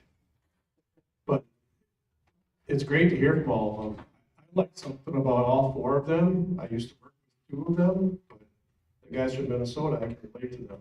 I grew up 14 miles from that spam plant. But they all have a passion for education. And how do we deliver that passion to our community? Challenge. I like the parts about they want to evaluate what we've already evaluated, our 3 elementary schools. I don't think we've convinced the community yet that we don't have options there in those 3 locations. They're landlocked, they're old, they were built before 1960 technology today. So I think that's got to be a big part of what we do in the first stages of our task force, is continue to get that message out to the community and invite them to come to those buildings and see what we saw. Because why should they take our word for it? It's going to be much more effective if they get the experience of seeing those buildings and they can go out and talk to all of their people in their lives about what the conditions and the limitations are for those buildings. It makes all the sense in the world to add on to this building, or at least onto this complex location. But that's only some people's opinion right now. I think we really need to spend some time on educating the rest of the community on what our current conditions are. The decision that we need to do elementary system was made long ago. When we closed out other elementary schools, that's when the decision was made that we need something new. Because we didn't take kids from bad buildings and put them in good buildings. We took them from bad buildings and put them in more bad buildings and made it more crowded for them. So we can provide even less services. So that decision's been made. We just have to follow up on that and actually do something as part of that decision. So, any questions for me as the former task force? Did you have a strong first choice? I wish we could have you all read. Boy, you know, there were individuals in each group that I really liked, but they come as a package. There's things I liked about Steve and Steve because they're right there. They're the only 2 guys that seem to speak the same language all the time. But I think some people may like the diversity of some of the larger firms and who they have. But in being on their side for a while in my life, I like to be the guy that provides the answer all the time and not have to wonder what somebody else said in a different setting that's not consistent with what I told the owner. But I know there may be people in the community that think this is nice to have a flashy group that's got 20 different people working on the project. Will it provide consistency? Maybe it will if they have that strong lead person that gathers all the information and disseminates all the information. But I like the people from Minnesota. They seem to have a real passion for what they're doing. So, didn't really answer your question, did I? I like them all, but I like some of the individuals stronger than others in the groups. Who's next? Scott? I think Travis was next.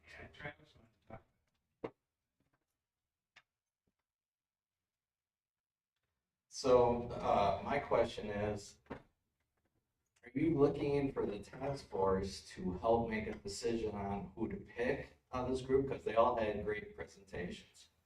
They all had flashy charts, you know, what we did in the past, but there has to be someone that actually follows up and looks at those references and how those past projects went, if it came in, you know, within budget.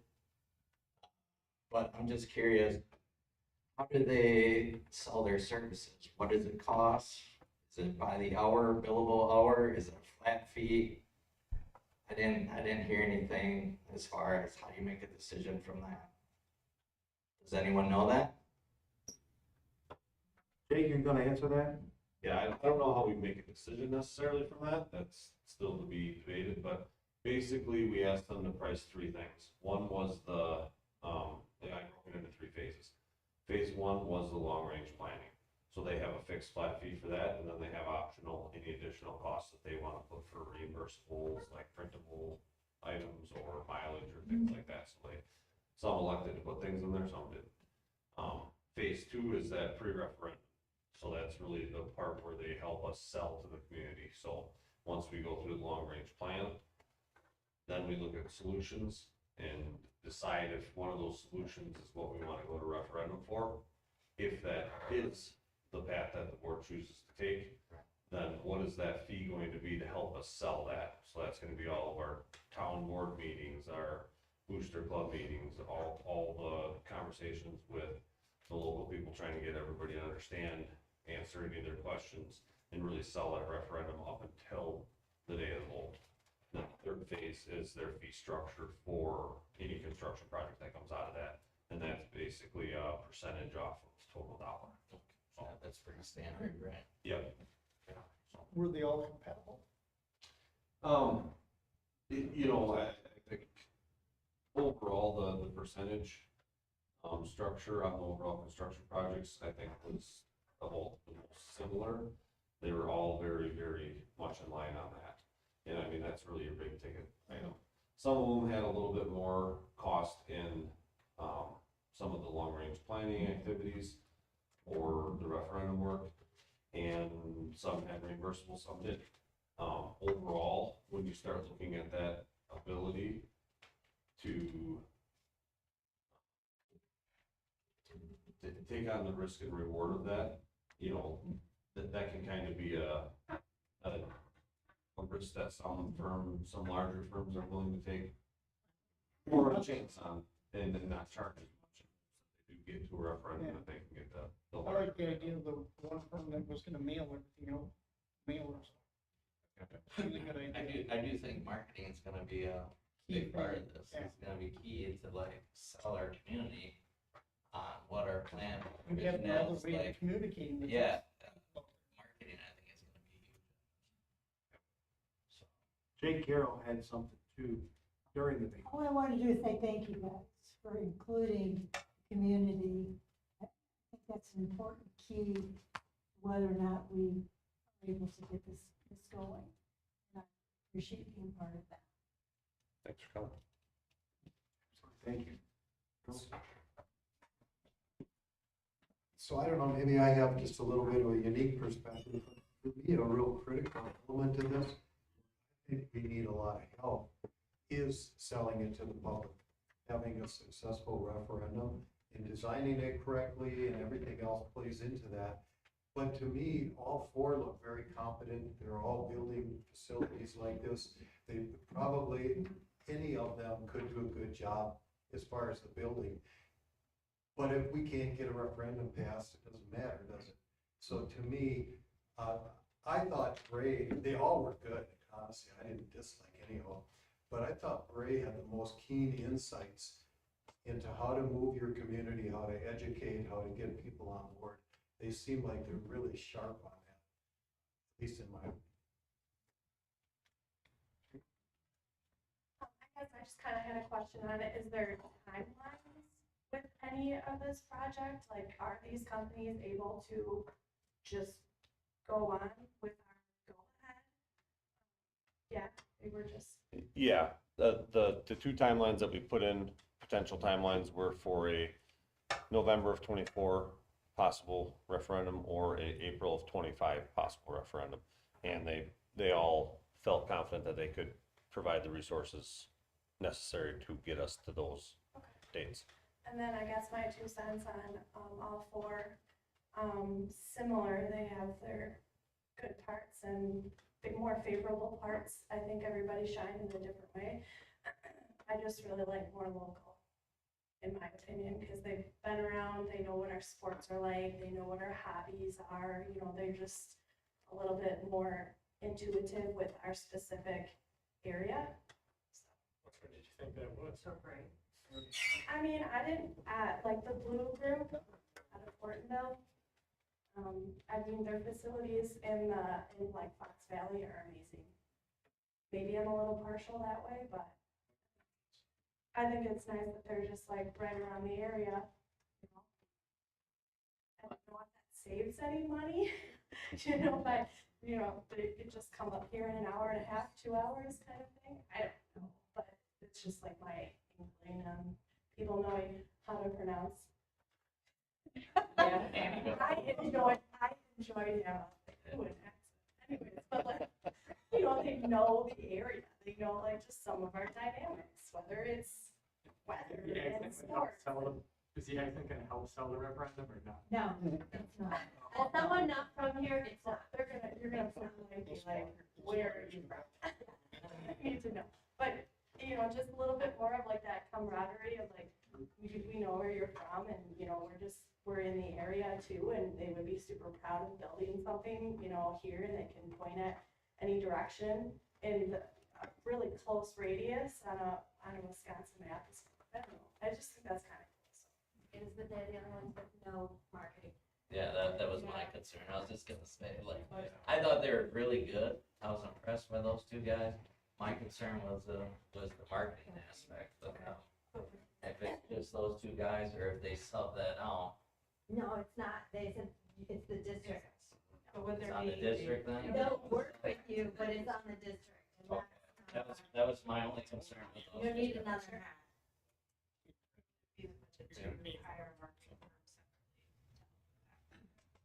We have one other local graphic arts right here in our high school. Yes, we do. Jeremy Doucette does marketing. Not at this level, Jeremy.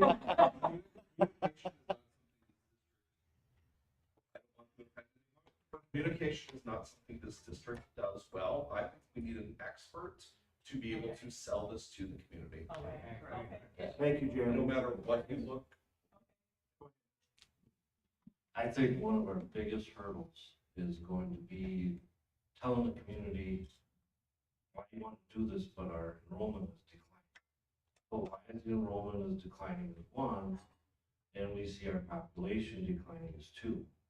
So I think those are two huge hurdles that you're gonna have to give to get this referendum passed.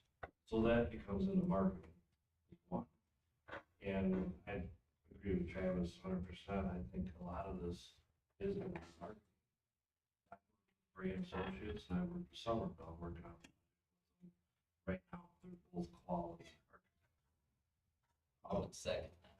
They're both solid. Yeah, they're both solid. I mean, I've sat in meetings with them on multiple different projects. I think the biggest thing is, for you guys, is, you know, how much is the referendum gonna cost? You know, if it's gonna be $100,000 to get this marketing ad out, it's gonna be your guys' decision. You know, you went through the last time with it. Now, you've got a younger generation. I'm gonna call myself the younger generation coming in. That's why I'm sitting here tonight. I can say in the past 20-some years of taking my kids to multiple different sports, traveling sports all over the state, we are way behind. And the community needs to see that. And if they're not involved in, let's say that they have to be in sports, it can be band, it can be multiple different things, but they gotta see different communities of what they're doing. I don't care if it's Hortonville or Seymour or Rhineland or Marinette. I mean, they all have a progression and we have not. So it's unfortunate, but I think one of the biggest things is gonna have to explain, you know, the only way that we can go forward is to spend money on school. So if we're declining, we have to fix that. And I believe, you know, thoroughly that it's in our schools. So that's my opinion, so for what it's worth. Jake, I'll take that mic up to Scott.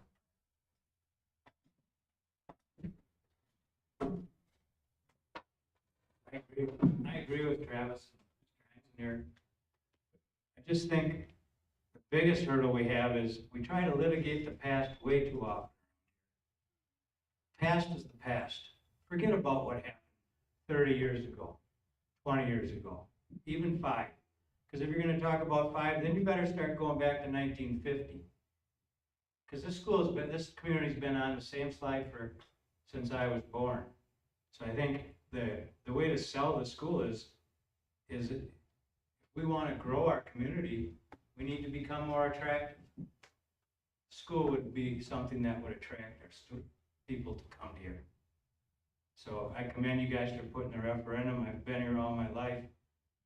Love the place, and it's just great to see somebody sticking their neck out again. Do you have a strong opinion on those architects? I like the blue guys, but the marketing scares me with them too. Ray has done some work here for us. I would advocate to those 2 guys because they're construction people. I'm a school teacher. So as far as I'm concerned, I'd like to tell you that I know more about one architect than the other. I would advocate Travis. You know, the other people that I've spoke because they know more about that.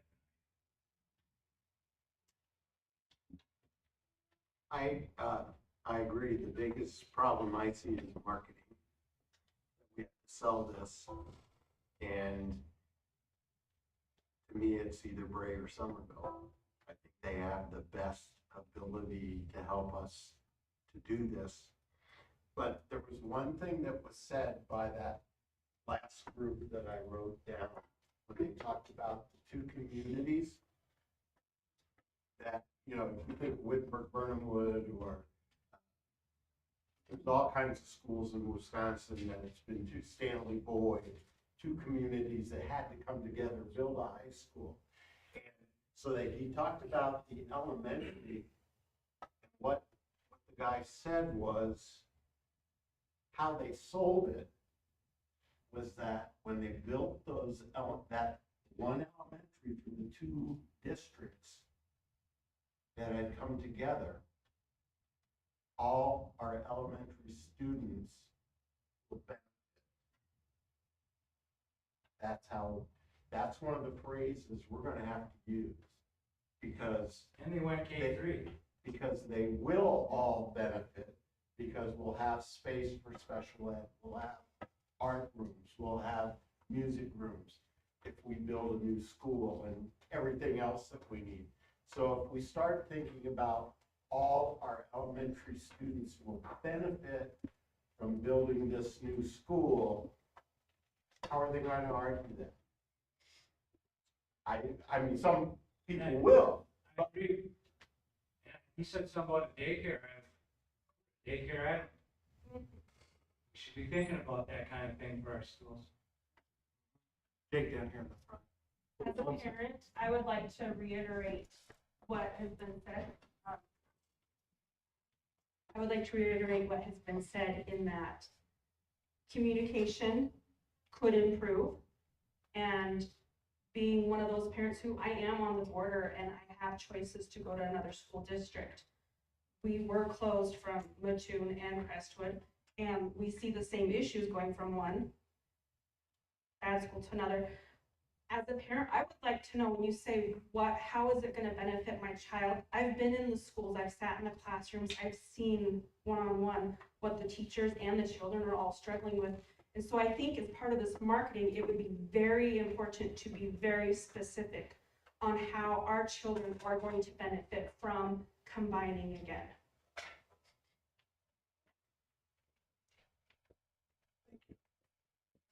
Do you have any strong opinions on how that would happen, or did you get figured out? Well, okay, just a thought. Look at your competing school districts. Where are these kids going to and why are they going there? What do these schools and school districts have that we do not have? What can we implement, whether it's structural, whether it's in the education, whether it's in other programs that are offered? Yeah, things like that. What firms stuck out? Oh, the firms, I'm sorry. Okay, this is gonna sound very shallow, but I like the first and the second, or excuse me, the first and the third was Bayer and Summer, they all have great things as well.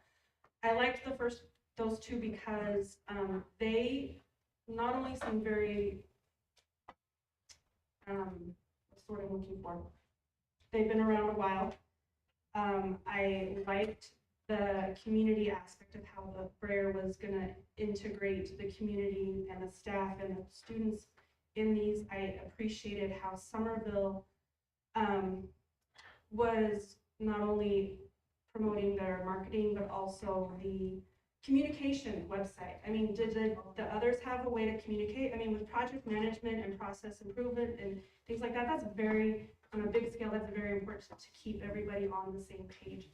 And I think just with the confidence they sold me with, I would trust them selling the community with as well. And then, like I said, kind of superficial on a marketing level, but that's my impression was. Scott, hold that thought. Scott, I want to see if anybody else has anything else they want to say before we go back to the. Anybody else has anything you want to say? Let's go back up to Scott. How many people do we lose to open enrollment here? You lose upwards of $1.2 million to open enrollment. Students. Per student. Yeah. Well, 1.2 million. And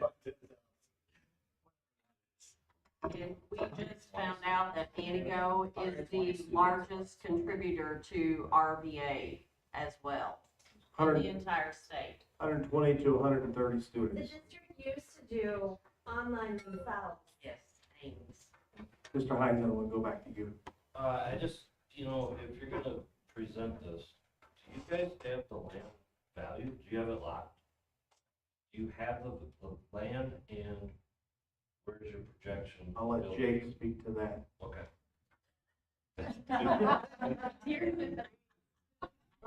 Do we have the land to build the building on?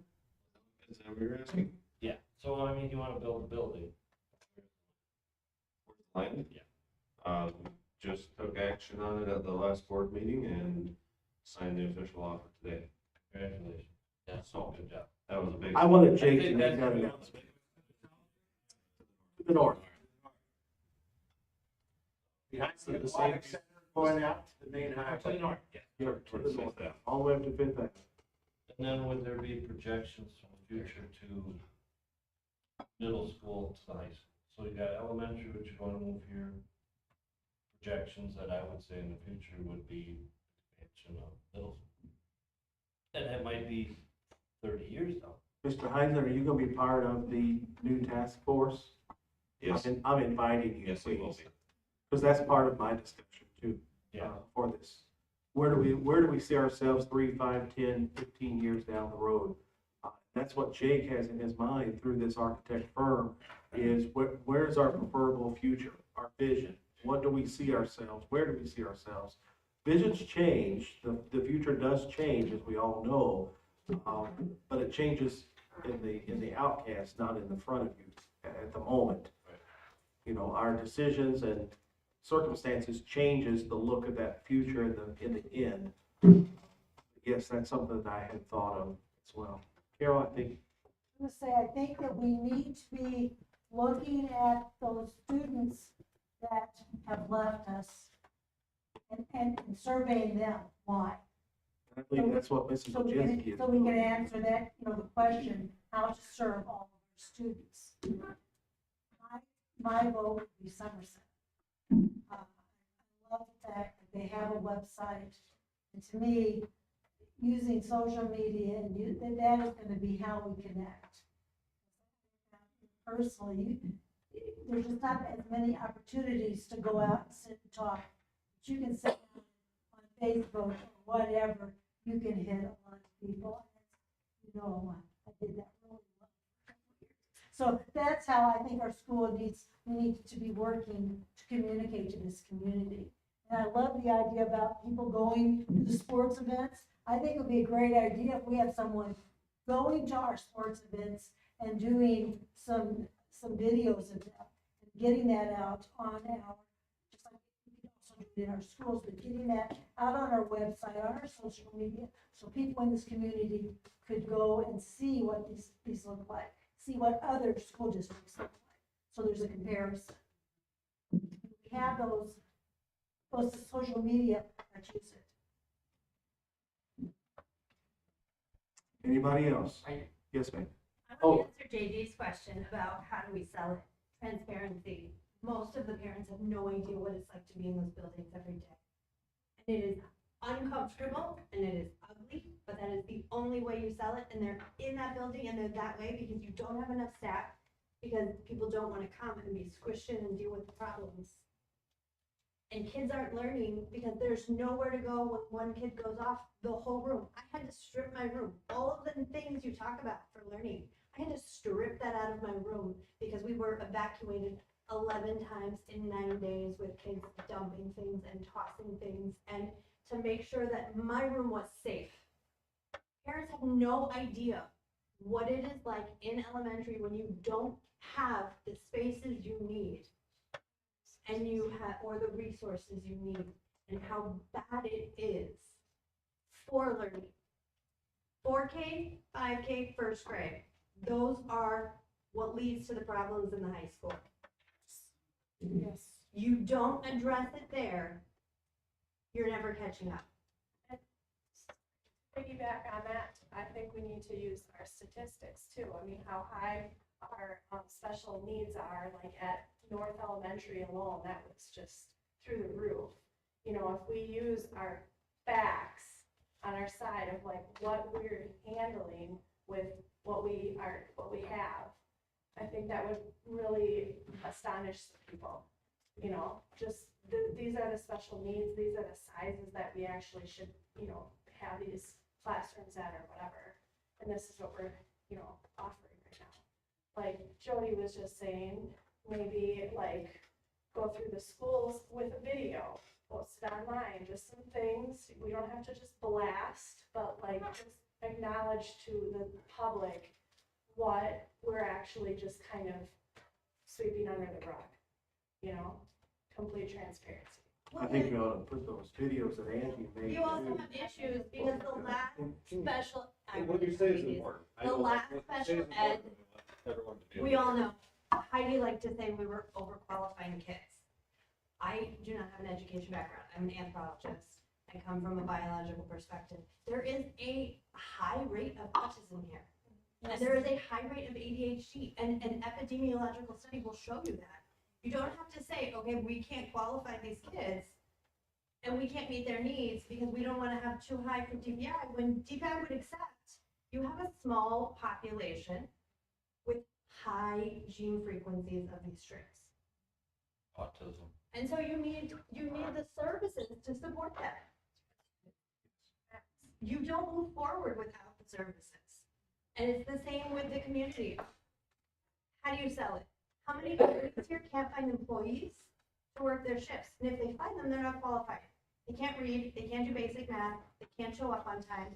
Some of them don't know the time difference. That comes from education. Education is the backbone of any community. Everything is dependent on it. I mean, right now, Antigo is failing dramatically, and it is affecting everything. And coming from North, everyone tells you how bad North is. North is not bad. You have hard kids, and you don't have the resources to help them, and you don't have people who are trained to help them. In a building that's way too small. You should not have art and library and technology in one room. So these would be things to bring to the attention of how benefit. Yes, but you have to keep in mind that there are, people don't know, because it has been policy to not share this. I had parents I wasn't allowed to talk to last year. You have to be transparent, as hard and ugly as it is. Because everyone cares about their kids. And everyone cares about their kids learning. This is not a day and age, manufacturing is gone, it's never coming back. We cannot change that. What jobs are there? What are we training our kids for? Thank you so much. That's important, but I'm still curious. The ATSR, I just appreciated the first three all had really fancy, cool architecture. And so it was interesting to see a cheaper building. And I didn't know how you guys felt, like, is that what we have to go for? Can we go for the cool looking? Well, if you chose them, you have to educate them in order to make them palatable to Antigo. That is as an anthropologist and someone not from. Yeah, I think you're bringing up a great point. It has to be that this money is being spent very wisely, and this is an investment that's gonna last for a long time. But it can't be a square block either. I mean, it's gotta be a blended approach, I think, to it.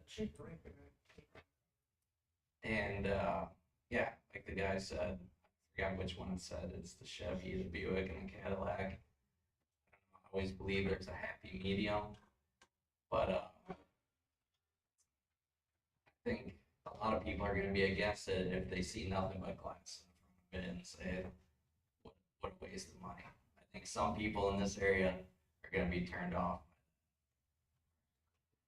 Maybe with the ASR, they did that because that's what they wanted. They wanted it to not look fancy, but they put fancy inside. They just didn't want it to look fancy outside. That's just what I was gonna say, is like the blend, because that was they catered to the client's desires, because they wanted something that was more, if you will, but they did make the modifications inside to. Can I ask for just a show of hands, just right off the top of your head, who would say, if you're gonna make a decision tonight for the architect, who would you go with? Let me get my list up here. Bray, raise your hand. Raise your hand if you go with Bray. Well, we have 4. How many times do we vote? 5.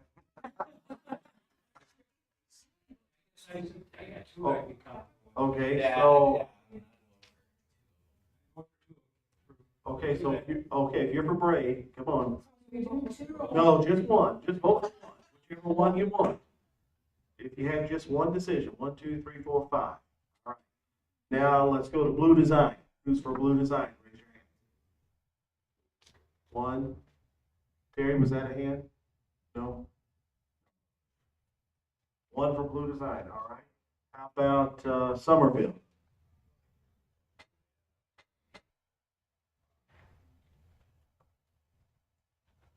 All right. And what about ATSR? I agree with what several of you have said. There's a little bit of every one of the groups that I'd like to meld them all together and have them all work together. I think that would be an awesome team. I do want to thank you so much for coming out tonight. One more thing, Scott, as a person who taught in this building when we first moved in here, the biggest gripe I heard from students and teachers was, there's no windows in those classrooms. I called it a prison from day one. My daughter could graduate from here, said this is a prison, not a school. Can I, I don't need that, as an OT, these are the worst kind of lights you can have. You got kids on the spectrum are having any issues with regulating themselves. The more natural lighting you have, the better it is for them. So on behalf of the board, I'm sure all of these board members will tell you, thank you so much for being here tonight. You have endured all the way through all 4 architect designs. Please, don't feel like you cannot reach out to us, send us emails, give us ideas, suggestions, because we want to have community support, collaborative support from all of you in order to see this process go through, okay? All right, having said that, we don't have anybody signed up for public comment, but I need to take a little break before we take up board action number 4. So about a 5-minute recess.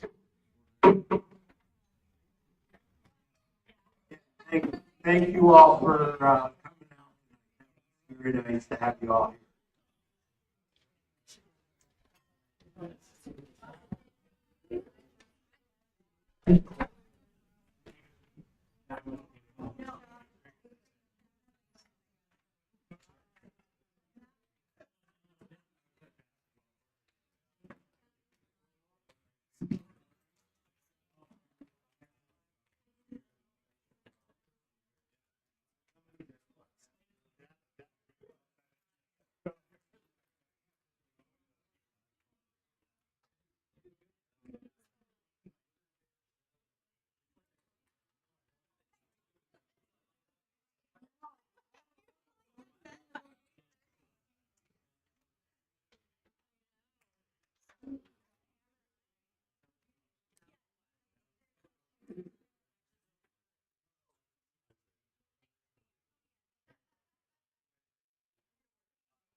They could sponsor classrooms.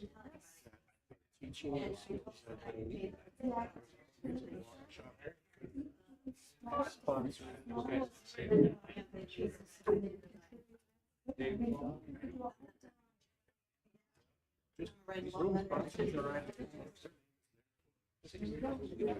No, I gotta grab. You don't get I need a little bit of a break. I thought Donna was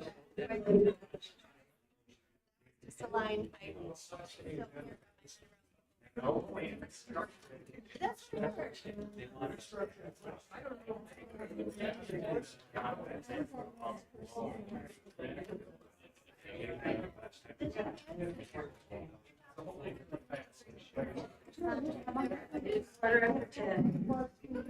You said you were gonna have to. No.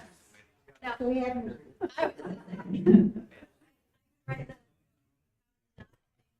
Still input. It's to evolve.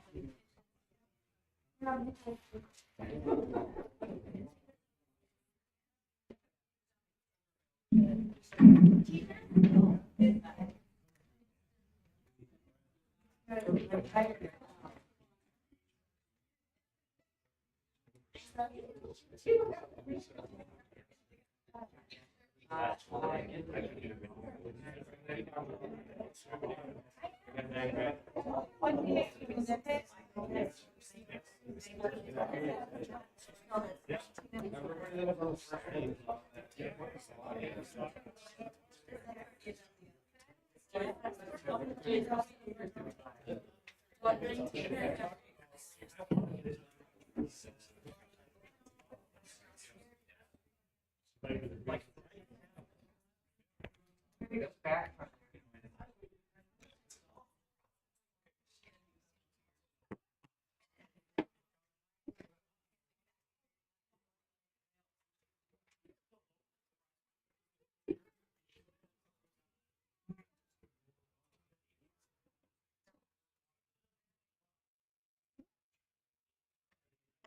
Okay, we'll come back together. We've got 5 board members here.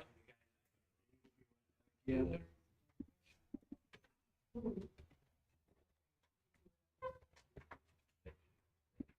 Hey, thank you.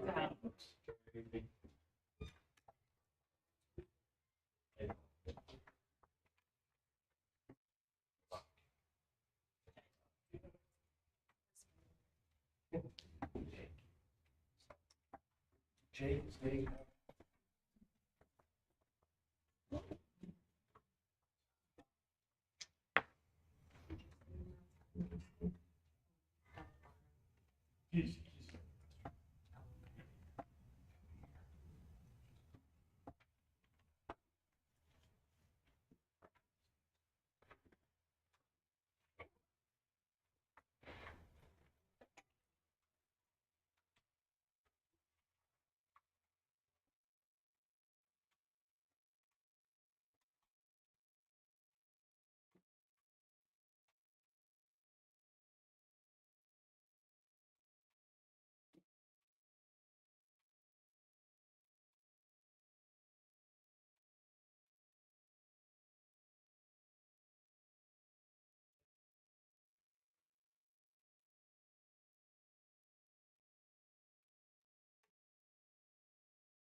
Okay, item number 4, we have for board action, district administration reorganization. I am looking for a motion, please. I move the board to approve the recommendations for the district administration reorganization. Motion is made by Dave. Would you like to speak to your motion, please? Yes. Mrs. Aginski has put out a recommendation to the school board to restructure within the administration in accordance with policy 1100, and I will be in favor of this motion. I will direct all of our discussion to the motion on the floor. That is to approve the district administration reorganization. Did we post it under executive only for a reason, or was that an accident? No, just for you to see.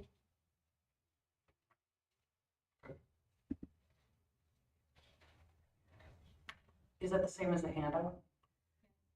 Thank you. I was just asked.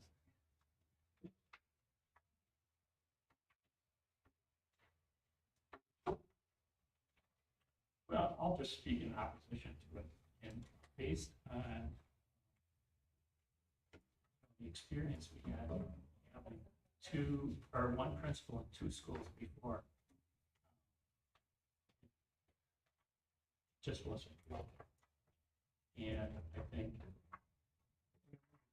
in new school, that would be the time. Because it would be a cost saving effect, and that would be one more reason to, for people to want to get on board with the new school. Before, like, teachers would tell me, something's happened at the school, principals in the other building, we can't find them. And it's gonna be a big load for the new team. They're gonna take this, secretary. So, that's my say. We want Glenda to speak to it a little bit, or is it? Yeah, she would like to. Sure. So, what we would be looking to do, as was discussed earlier, when the last consolidation happened, there was no plan of determining if there was a need to have a full-time principal at each building, and it was just something that it seemed historically, it just happened without planning or thought going into that. So considering, if you will look at, one of the charts talks about the prototypical elementary school that research shows us that if you have about 432 students, that warrants one principal. If it's 432 plus, that would typically be one principal and one associate principal. So the recommendation was to restructure from 3 principals where we have approximately 528 students, and that's grades 4K through 3, to have 2 principals, which would, one principal would share a building. And also, if you look at the data of what we did have historically, when the buildings were shared, that is on page 2. So in 15-16, we had 6 principals to 8 schools, and those were K-5 buildings back then. So typically, when you look at the dynamics of a building, looking at grades K through 5, typically your more aggressive behaviors happen in the older grades, and we're talking about 4K, kindergarten, first, second, and third grades. In 16-17, we had 4 principals to 7 schools, and they also shared the virtual school as well. And then the consolidation was where one principal was just assigned to each school. And the purpose for doing this, I want to be very clear that everybody understands, is that this is not budget cutting. There is not a concern with having to cut the budget. It is taking money to reallocate it to fund things that will give us a higher academic return of investment. So we would take those funds to support a different instructional initiative. JD, does that answer your questions, or would you like to? Bill? Yeah, it makes me a little nervous. I hope we maintain discipline, but I'm gonna have faith in Glenn to get it done. I would say, share the same concern with JD. It comes down to being able to control behaviors. Correct. And so just to be clear also, this is to, this would be going from 3 principals to 2. Correct.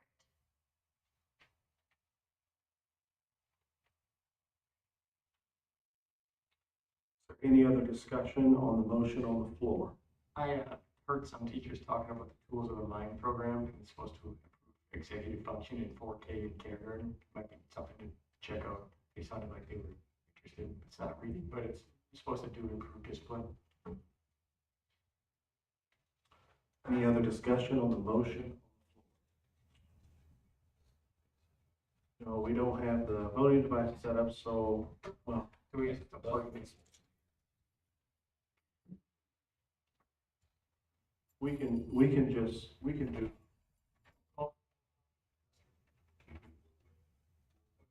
He's like, I'm taking it, man. Oh, you mind, man.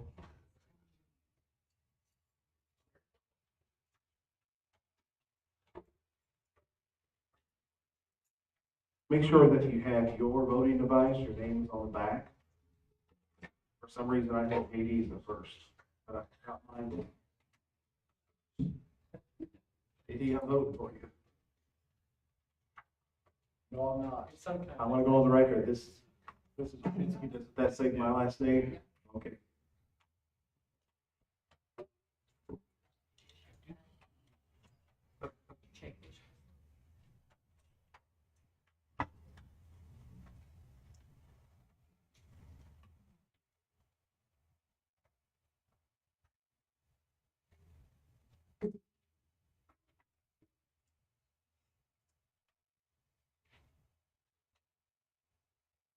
It is ready. Sorry, that monitor is. Okay, that's fine. So the vote is now open. If you are in favor of the motion on the floor of approving the recommendations for district administration reorganization.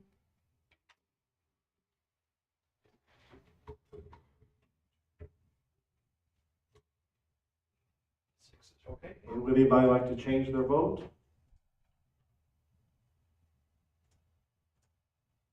Vote.